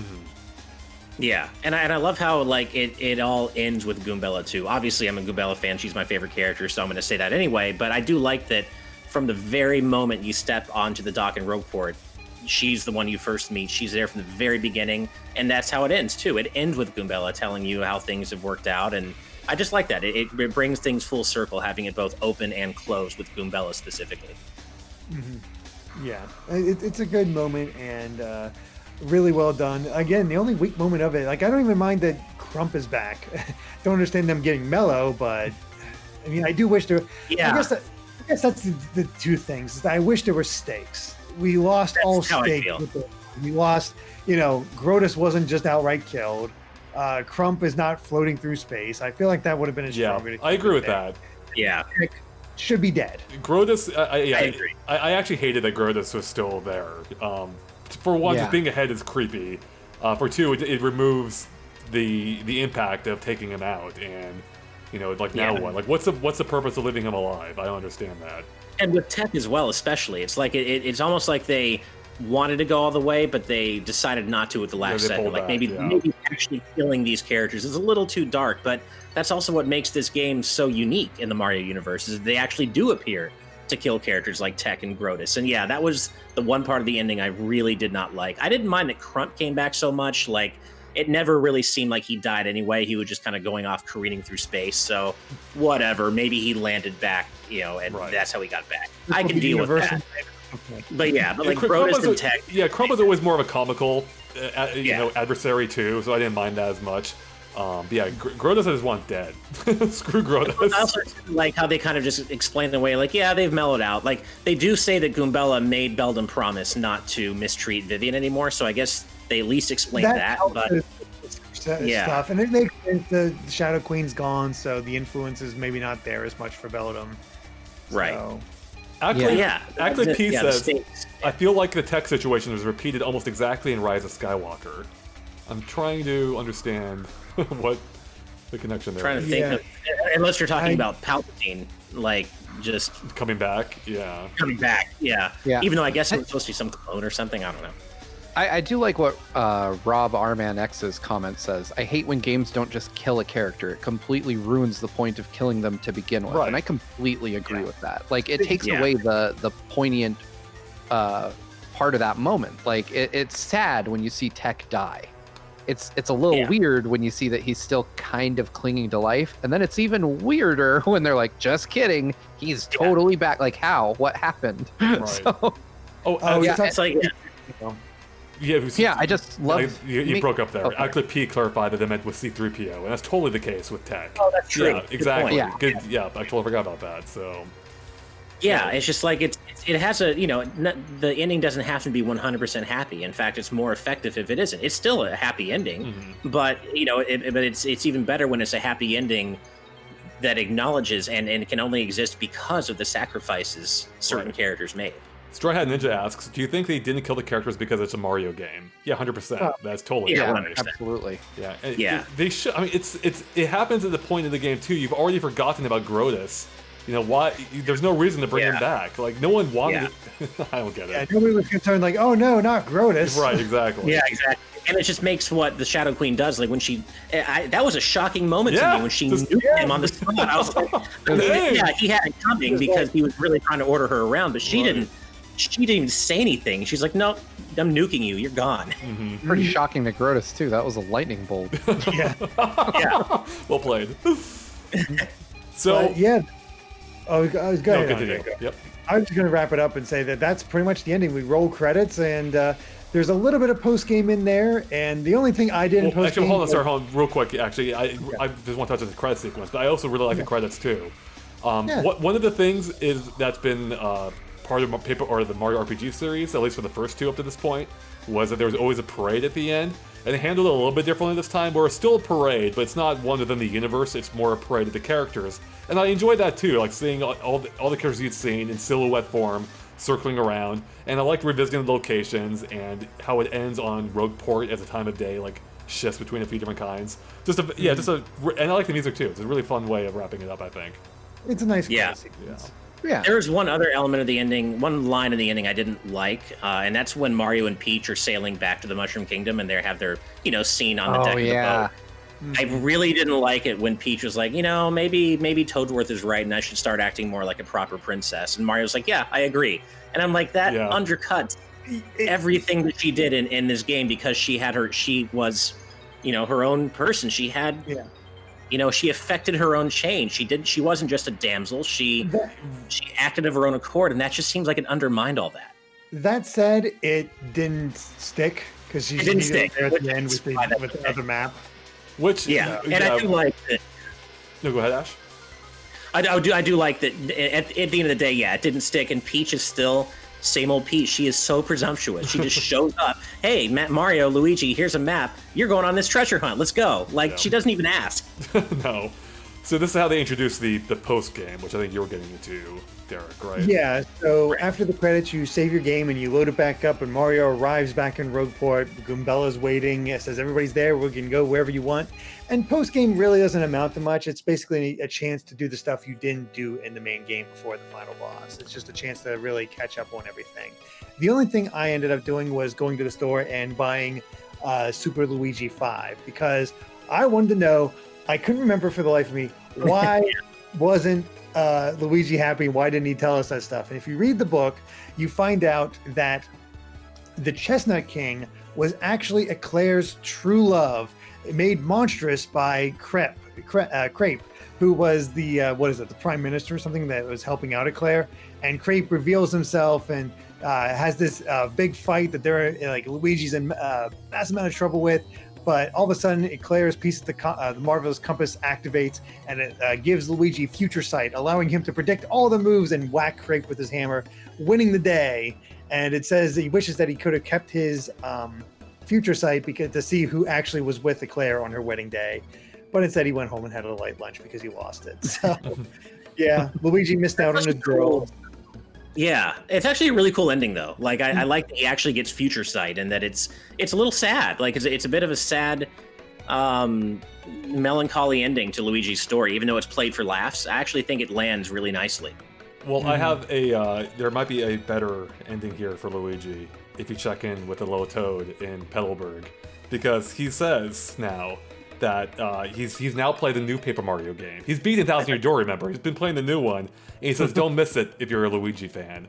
And sure enough, if you play the sequel to this game, being Super Paper Mario, Luigi had a much bigger role in it. So that's kind of fun that they whether intentionally or unintentionally, they foreshadowed it. We didn't do much with Luigi, but I remember that Mr. L guy being really cool. I don't know who he was. I mean, he's right. Yeah, who was that guy? Yeah. I can't remember who it was in the chat, but much earlier, toward the beginning of the recording, when we were talking about Super Luigi, apparently in the Japanese version, it's heavily implied that the Chestnut King is the Goomba, the King Goomba or whatever from Paper Mario. King Goomba. Oh, from Paper Mario's game. Oh, wow. Yeah. Oh, that's awesome. Yeah, super interesting. Yeah, so I didn't know that. Another connection. And they also said that there were a lot of connections, I guess, that didn't make it through localization, like a lot of hints. That's too bad. Back into, which is too bad, right? And they already have a ton of them, I never knew that. C. Tarno says, any other Paper Mario games that have a post-game /save after final boss? This might be the only one. Did Super Paper Mario? Maybe, I think Super Paper Mario did, because you had the pits. Okay. There were 2 pits of 100 Trials in Super Paper Mario. Yeah, the first game, I don't think the first game did, and I know Mario RPG didn't, for sure. So I do appreciate that they do have one here. I wish they'd gone farther with it. Now, I didn't check out everything, of course, but I did talk to everyone in Rogueport. I love how all the dialogue's updated.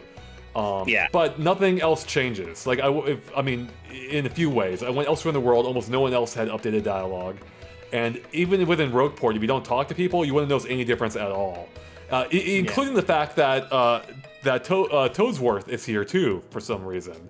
Oh yeah, it's too bad they didn't go further with it. Like because one of the things that isn't answered in the ending, what was in that treasure chest? Like, what is the actual treasure that Frankly found? And Goombella never tells you. And Peach does come back with this map. It would be cool if there was like a one more thing to do in the post game that is like maybe ends in an optional final boss that so many other JRPGs do. That's what they tease in the ending, right? And the camera like zooms in on Mario as he finds out about this. Like it's like a sitcom to me, almost like a sitcom ending. Here's your cliffhanger. I like the feeling. When you load up your file in the post game, Mario's reuniting with his friends. Yeah, that is cool. Apparently, Jacob, you and Azrin say if you talk to him in the post game, he tells you. And apparently it was a mushroom. That's funny. That's right. No, I did do that. It was a dry mushroom. Even better.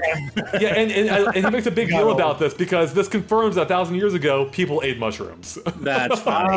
Okay. Yeah, I'm glad they brought that up. I totally forgot about that. Yeah, me too. So that actually is a fun little twist, even if it's a little anticlimactic.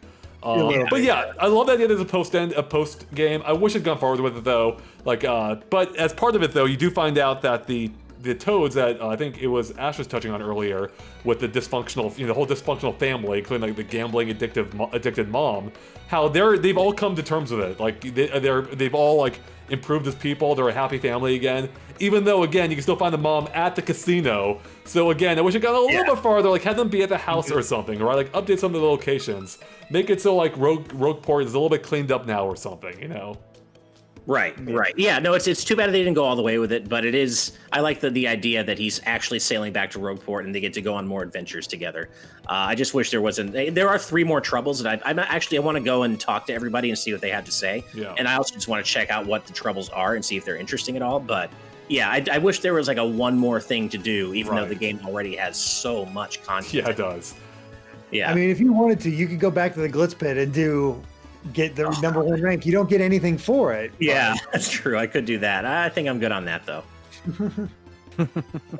Yeah. Right. Well, one thing I was curious about. Do you guys? I mean, I imagine there must be 2 different versions of the ending, but I was wondering if you even get the Miss Mow's epilogue scene if you never recruited her. No, I don't. She's still. Yeah. Okay. There must be 2 different versions. Yeah. Especially because hers is so inconsequential. Right. She also looks really weird without her mask, by the way. Yeah, she does. Looks super weird. That's true. Mm-hmm. Am I the only one who didn't realize she ran the store? Oh no, you. No, I didn't at first either. Okay. Yeah, I didn't either. I was looking for badges, so I'd seen that and knew because you could clearly see the heart tail. Yeah, I just never noticed that before. Right. I guess. Yeah, I noticed it this time, but not the first time. Well, one thing I wanted to mention, actually, really quick, is I know you guys didn't do this trouble, but once you load up the post game, you're walking around Rogueport, you actually get an email from Gob if you did his trouble. And Gob is the guy he's the Babam in Far Outpost who loses his voice. He's like making the Babam snowman, and it's actually a really funny email because he's like, "We're all doing really good. We have Babam snowball fights. We just put our tiny Babams inside our snowballs so they explode when they hit. It's super dangerous, which makes it super cool. Unfortunately, it also makes it super illegal." I thought that was pretty funny. That's funny. That's pretty good. Well, speaking of dialogue, Azrin says one of those last 3 troubles has interesting dialogue, but they're not going to spoil it. So okay, I'm going to go back and play it for sure. Check them out myself now. So yeah. Well, do we have any final thoughts about the ending or post game, or should we move into the overall discussion of Paper Mario and the 1,000-Year Door? It's time. All right. I think it's time. Although, do we want to compare our badge and tattle totals now or later on? Oh, that's a good one. Yeah, I guess let's do it now. That makes sense. All right. So tattles, I guess. What did you guys get out of 124? I got. Let's see here. I got 123. I missed 1 during the Pit of 100 Trials. It's the number 88. Yep. I'm not sure which one it was, but I know I couldn't. I was starting to get beat up too much, and Goombella kept dying, and I just couldn't let it happen. So I missed out on 1 tattle in the entire game. Are there a lot of tattles in the 1,000-Year or in the Pit of 100 Trials? Yeah, there's a lot. There are quite a few. I think that's what I missed then. I have 102, so out of 124. I also got 123. The one I missed was the Spiky Parabuzzy in Riverside Station, apparently. Randomly. Oh, wow. 44. Yeah. 44. Nice. I love it. Nice. I'm about getting down, man. I don't have time to talk these things out. Fair enough. All right, what about recipes? Oh, recipes, I'm definitely low on that one. In terms of recipes, I got 12 of the 57. Hey, better than I did. I got 7 out of 57. That's almost double what I had. I literally never went into Zest's house. Yeah, I did not care. Nice. I hate cooking Breath of the Wild. I don't like cooking here. Yeah, it's just I make use of her. There's some good stuff that she can make. I just don't like having to like go to her house, watch the anime. Yep, it's a pain. Yeah. All right, what about badges? Badges, I got 61 of 85. Nice. 53 out of 85. I don't have my count for that. I don't know why I didn't pull that up. Where can I find it? Oh, same place in the journal. Place all the others. So yeah, it's also not that important. I got 84 out of 85. Wow, dang. Jeez. I did pretty well on that one. Yeah. And I don't think I even found that many of them in my first playthrough. So I was just on it, I guess. And I found all of them but one. And the one I didn't find, I think, was like a random one, like HP Drain P. What a random one not to find. It wasn't even one of the like unique ones. What about it doesn't show a number, but shine sprites? Did you guys find all the shine sprites? No. All but 3. Definitely not. Oh, okay. I actually did. I didn't even have to like look up a guide or anything. Actually, no. The one that helped me, Derek, was when you gave me the hint for the Glitzville one outside of the Glitzville entrance. Yeah, well, you could have gone back and got that once you get the super jump. That's true. So yeah, I actually managed to get all the shine sprites, and I didn't know I was going to, but I did. Do you guys know how many hearts, flower points, and badge points you had at the end? 50 HP, 50 FP, and 39 BP. Yeah, I had 50 HP, 50 FP, and 42 BP. I'm looking right now. You already know most of mine. 10 HP, 15 flower points because of the badges, and 72 badge points. 72. Nice. Wow. Wow, I love it. You're a monster. Yep. What can Let's I see say? here. Okay, so I've got my menu up. Let's see here. Go to journal. Journal. Let's see. And okay, so for badges, I have 45 out of 85. Not bad. And what's your HP, FP, BP at? Let's see. Why am I not? Okay, here we go. 35 HP, 35 FP, and 51 BP. Dang. You almost won as hard of BP as you did, Andre. Yeah, I know. I'm impressed. Now, real quick, what's everyone's playtime, even if it isn't accurate? 39 hours and 9 minutes, which I think you could knock about 2 hours off of that because of me having to go elsewhere. Mine is 99.59 because I left it on a bunch of times. Nice. Mine is 36 hours 26 minutes. Oh man, so I'm at 46 hours and 52 minutes, but you can knock a couple hours off mine too. But yeah, I spent a lot of time, not as much as Ash, I think, but a lot of time like exploring and talking to people and things. So one of the ones was I did the first 90 floors of the Pit of 100 Trials and then I left it on overnight. So that would do it. I like the fact that that Derek and I were the ones that worked on reviews during this period, and we both had the shortest playtime. That makes sense. I mean, yeah, I was not talking to people. I hate how the playtime adds up even on the pop screen. Why? Yeah. It doesn't make sense. I know, I hate that. Yeah. I really don't like when games do that. Apparently, Final Fantasy VII Remake fixed this, where it'll idle after like a minute. If it'll stop counting. So good change. All right. Oh, you know what? Yeah. Actually, sorry, Andre, but before we move on, we should actually, Justin Holland has been asking since the very first episode what we think the moral of the story is. I mean, this is like a book club, right? So this is something you would discuss. Yeah. And so what is the moral of Paper Mario, the 1,000-Year Door? It's a really good moral. What is honestly, I think I go back to what we said when we first said this, and where it really seems like good can come from all places.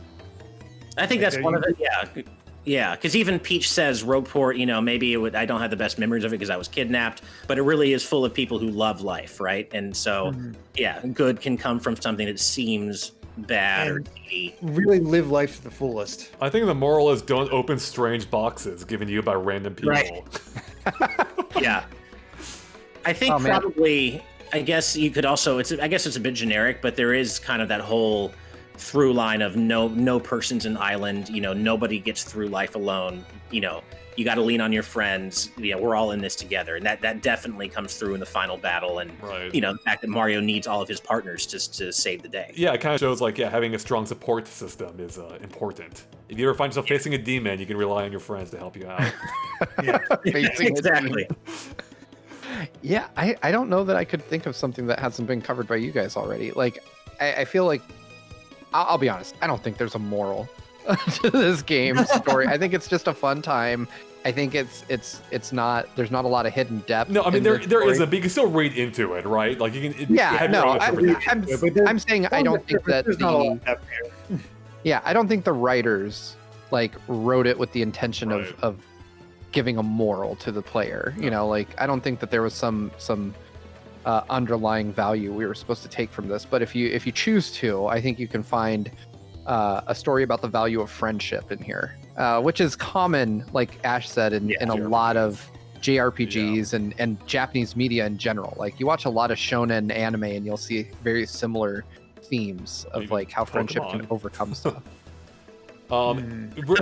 I like what Rob Arman X says. Why is chat so obsessed with the moral of the story? Don't summon ancient demons. End of moral. Exactly.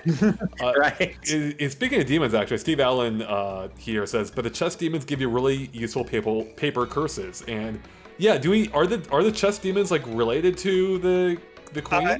If you talk to the guy on the roof, it's heavily implied that those four are the cursed. The originals. Yeah. Yeah. Oh, the ones who sealed the queen away originally. Yeah. Oh, that's awesome. By the Shadow Queen before. I didn't read all the stories this time. I did years ago, but not this time. So I'm gonna have to go back. That's cool. I love it. But why are they so twisted then? Because they're stuck in a box for and plus cursed, and they're not really like they're not. I know they're not that. Yeah. Not. All right. Oh, Azron says, I think the lesson is sexual energy plus Mario RPG equals good times. Like I said a couple episodes ago, this is really the horniest Mario game they've ever made. Like, everyone's just so thirsty for Mario or other characters. It's I think that is kind of moral here. All right, so let's go ahead and move on to our overall thoughts on Paper Mario. Now that we've played it 15 years out from its release, do we think it holds up? How do you think? Is Paper Mario Thousand Year Door still a good game? And I guess what do we rate it? I think it completely holds up. This is still a fantastic game, a lot of fun. There's definitely things that hold it back and definitely kill the pace of it. But playing it on your own time, going through it, seeing all the character dialogue, you really need to almost take your time with this one and really see what it all has to offer. You can still enjoy it by rushing through, but you really do want to sort of take it all in and really experience it. And that's where the true joy of Thousand Year Door comes out. Fantastic characters across the board and really good scenarios to encounter as well. I think if I rated it, I'd probably give it... The ending is... 7 really taints it for me, so I go towards I like a lot because I think of the backtracking and the elements like that. But I am split between like a lot, love. You gotta choose one. I'll go with love. The good points definitely overwhelm the bad points. It's just, yeah. Yeah, I agree with so much of what you said, Derek. I mean, this game absolutely holds up for me, and I think in general, in every way, not just in terms of its story and characterization and the detail in the world, but also visually. It's a beautiful game to look at, even today, and the soundtrack is great. And it does things that no other Mario or Paper Mario game has ever done before in terms of some of its narrative structure, like in chapters 3 and 6, chapter 4, and settings like Rogueport. Rogueport's still one of my favorite settings in any Mario game. And just the way the world is so incredibly well characterized and detailed, and it feels like a living, breathing place. And there's so many different little stories to follow if you really look. And yeah, some of it has not aged well. There's some backtracking, way too much backtracking, for sure, and not just in Chapter 7. But even though there are those low points, the high points are so impossibly high that I think they overshadow those low points for me. And so for me, this is an easy love it, and I love it just as much as I did back in 2004. And I'm relieved. Steve? I don't agree with you. I had a feeling. Yeah. So I don't hate this game. I want to put that out there. I don't hate this game. I'm not gonna. I think that the backtracking really harms it. I think the pacing of it is at the best of times, the pacing feels perfect, but at the worst of times, it feels like one of the worst paced games I've ever played.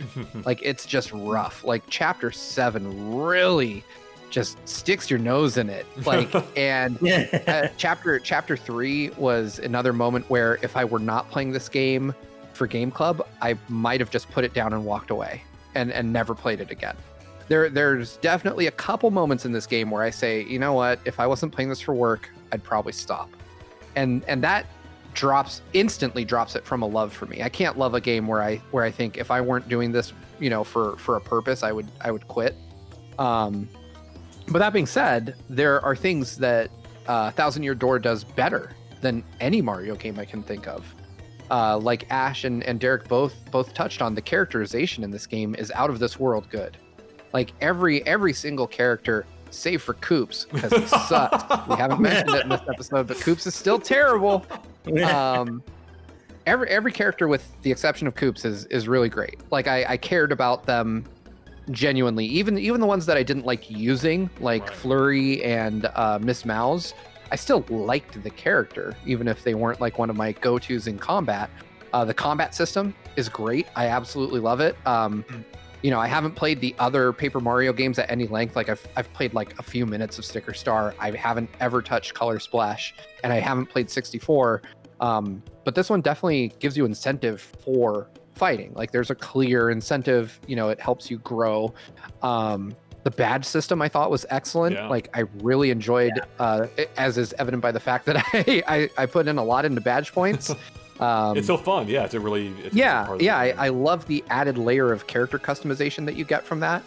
And the story, is overall like really great. And the humor is really great. Like I love how it somehow manages to simultaneously tell a serious story about heavy topics like the end of the frickin' world, which is not a very Mario friendly topic, but also balances that with like lighthearted sections where there's a lot of humor. Like the Bowser sections were really great ways to kind of split up the action.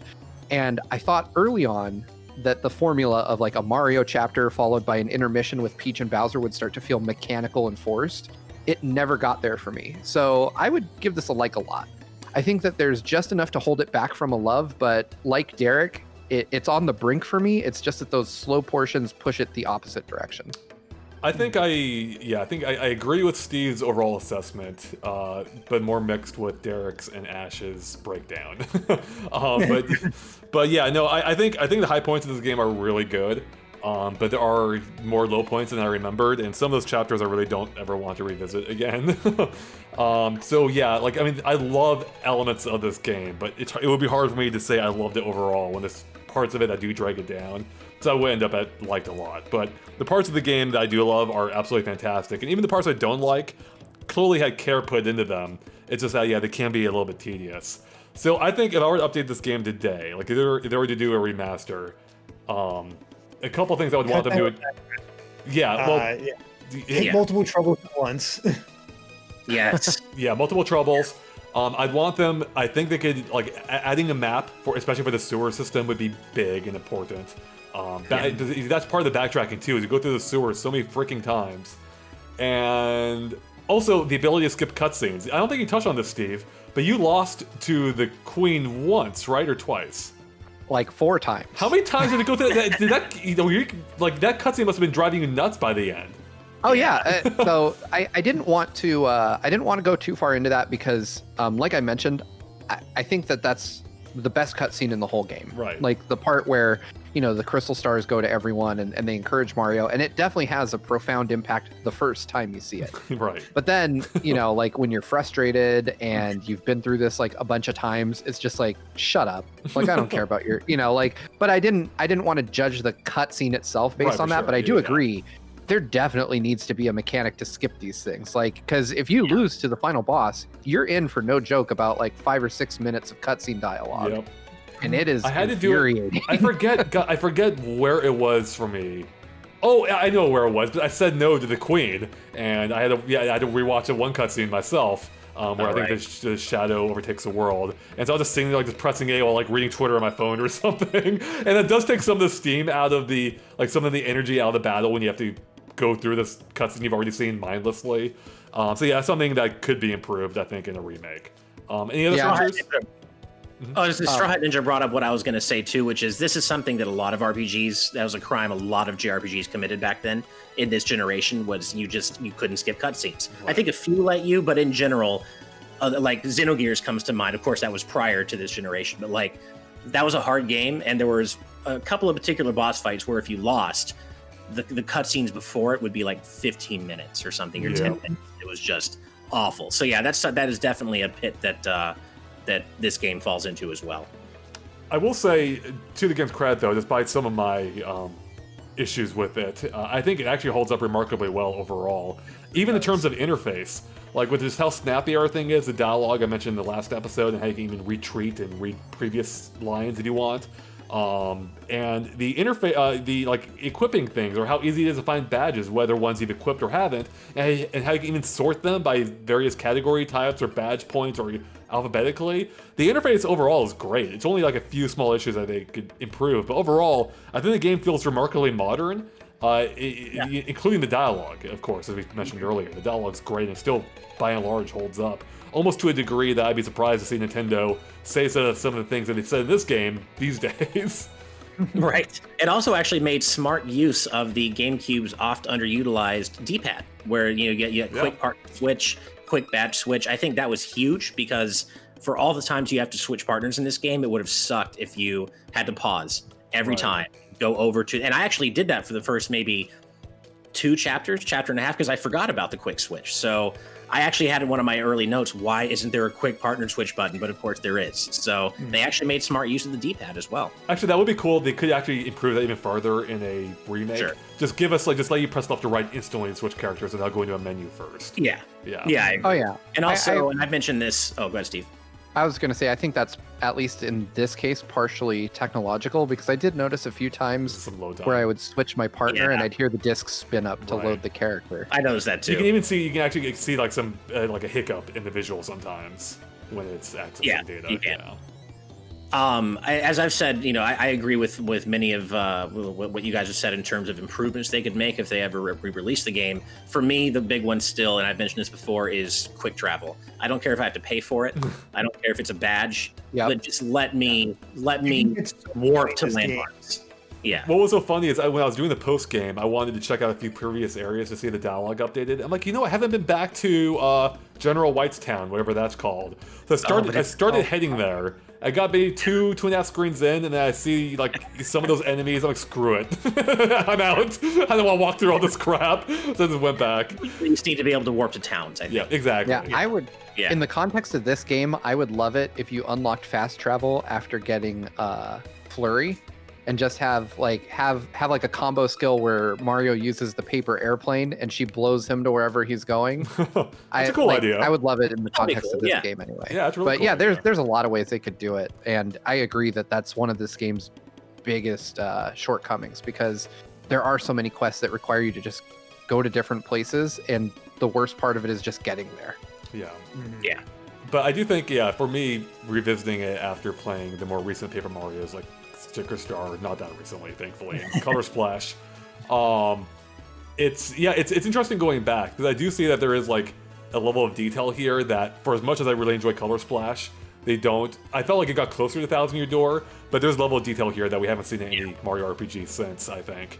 And that is really fun to like just experience and unravel, and because much of it can be invisible to you, the player, if you don't go out of your way to partake in it, and that's fun.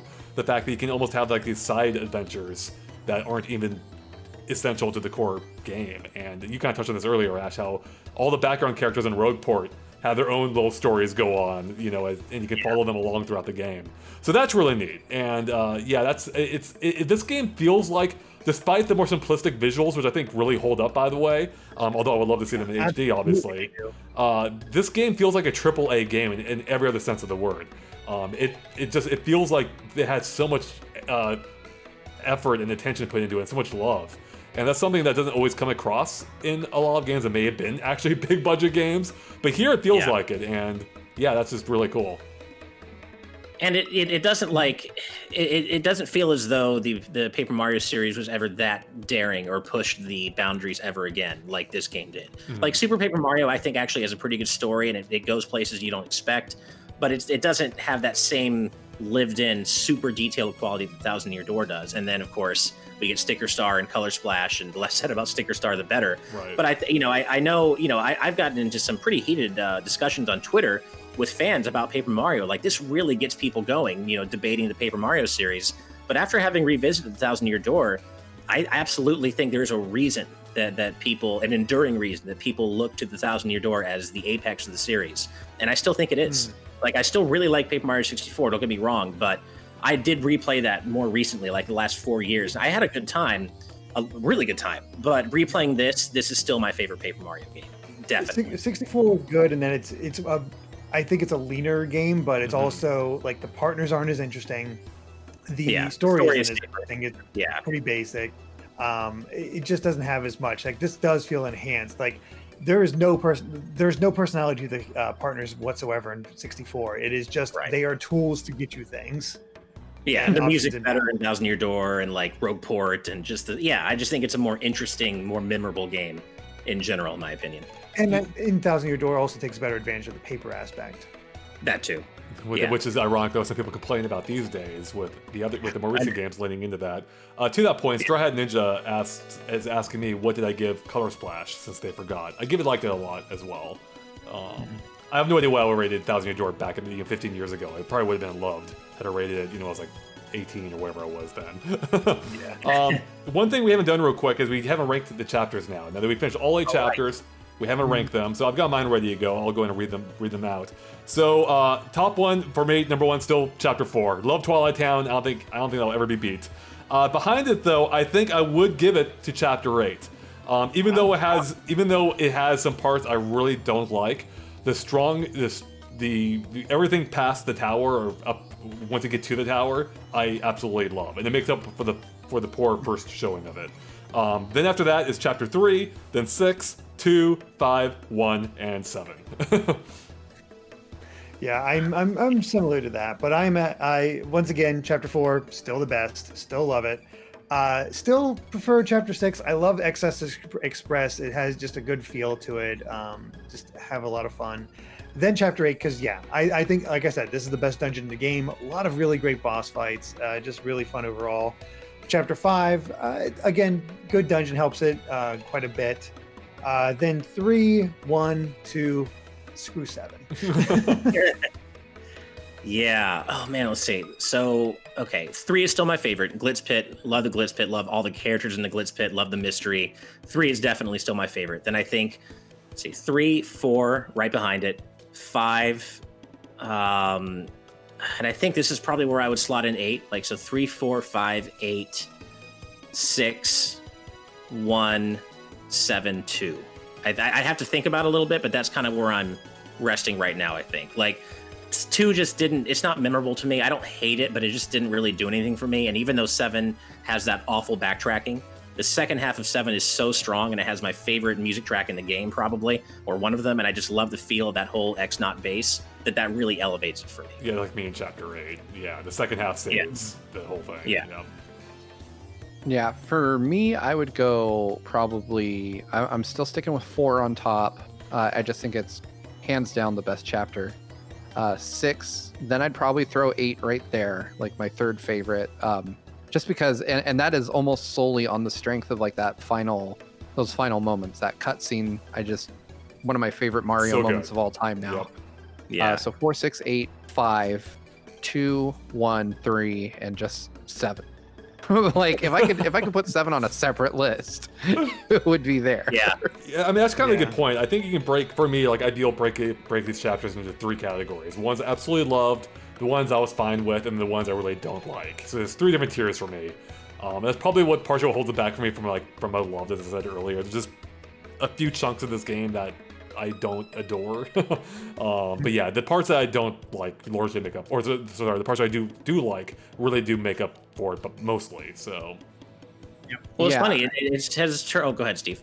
I was gonna say, for me, typically, if to say I love a game, I don't think there can be a portion that I actively hate. And there's 2 chunks of this game that I just hate. Right. Like 3 and 7 were just not. I wouldn't even call them good. And I think for me, like when I get to a point where I'm playing a game and I'm just like, God, I hate this. Like I can no longer describe the game as a game I love. Right. Like it kind of, because it's hard for me to, if I were talking to a friend, which is how we try to do reviews here anyway, I can't be like, hey, I really love this game, but there's like 3 hours of it that just suck. Like, I would never say that in conversation. Like I'd be like, hey, I like this game a lot, but there are some parts that like really drag it down. Yeah, right. I think so. Maybe YouTube those parts. Yeah, I pretty much agree with that. I feel like it doesn't automatically, like if there's a part of a game I hate, that would automatically rule it out of me loving it, but I can't think of any exceptions at the moment either, so maybe it does. So it has been an interesting experience because not only has it highlighted, we obviously feel very differently about different parts of the game, which I think is cool. It's also highlighted what we all differently emphasize as critics, what's most important to us, or at least partially what's most important to us in terms of the overall experience. And that is, informed how we feel about the game as a whole. And I just think it's very interesting that it's kind of highlighted our differences as critics and our similarities. But I really like that about it. And I also think it highlights the strength of GameXplain's review system in the sense that we're not giving this game a numerical value, and thoughts about a game or anything are so much more complex than that. So, I can land on a love, or Derek can land on a love, while still really disliking certain parts of the game, but still having that overall feeling of, no, that experience was an experience I loved despite some of the low points. Mm-hmm. And so I think it really highlights the strength of the way GameXplain does things and the way GameXplain reviews games. Yeah, it's a great way, great advertisement there, Ash. Appreciate that. Yeah, you're totally right. Like that's why we switched to this model, and it is fun like we're kind of effectively reviewing a game together, which we've never had the opportunity to do at this scale. So it has been fun revisiting Paper Mario: The Thousand Year Door with you guys and all of you at home too. It's been a blast. And any final thoughts about Paper Mario before we wrap it up here, everyone?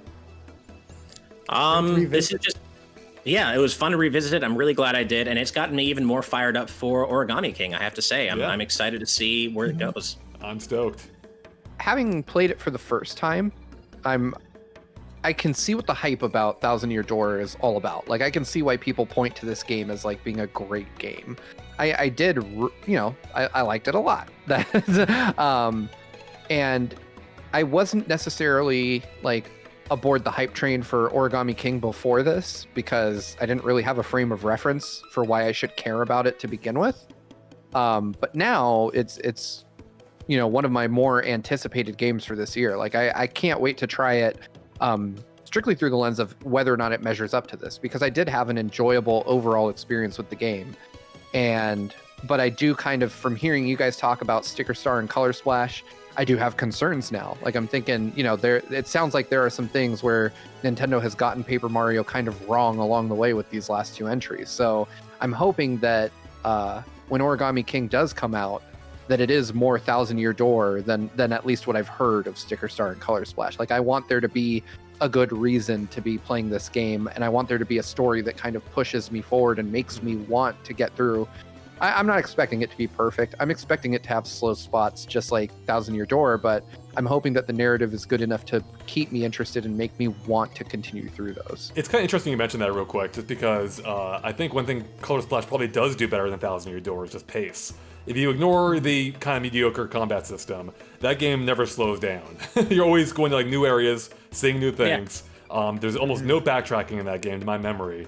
So that is actually one thing it does do better, which you might appreciate, Steve. But it doesn't go as far into the characterization as Thousand Year Door does. So. And there's some surprisingly brutal moments. Somebody tweeted at me a clip from my stream of Color Splash where you crush a Shy Guy and blue paint comes out. It's like, I remember that. Yeah, it's bleeding. Yeah.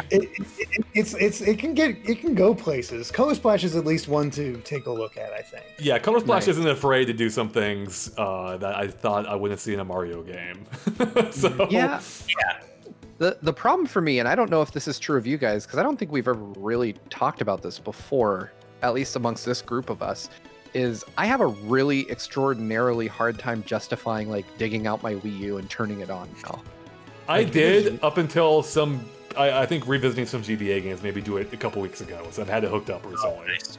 Gotcha. Yeah, it's just I think about it and I'm like, okay, I have to charge the gamepad. Right. I have to hook up the console, which is compared to the Switch especially, huge. I have to take the huge hulking power brick and find a spot for it. Like the Wii U has a massive power brick, and then you have a littler one just for the gamepad. And it's like after I do all this, to play one game, like it feels just like not worth it. And I don't have a copy of Color Splash, so I'd have to go get that too. So what you're saying is this should be our next game club, Steve. And on that note, I think that brings us to the end of this game club episode. However, as you may have known or may have heard already, we actually had all of you vote on the next game we're playing for Game Club, and it turns out it is Kid Icarus Uprising.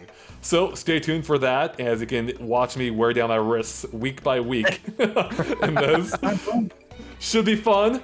And with that, we're done here. So if you enjoyed watching this, consider supporting us on Patreon for just $5 a month. You can find the link in the description below that take you to our Game Club VIP membership level, at which point it'll give you access to all kinds of perks, including, as I said, the ability to vote on what we play next, along with early access to the final edited episode of Game Club, along with the ability to watch this live and interact with us during the actual discussion. So check it out if you're interested. And with that, we'll catch you guys next time for Kid Icarus Uprising on whatever schedule we decide to break it up at. All right, guys, we'll catch you later. Bye.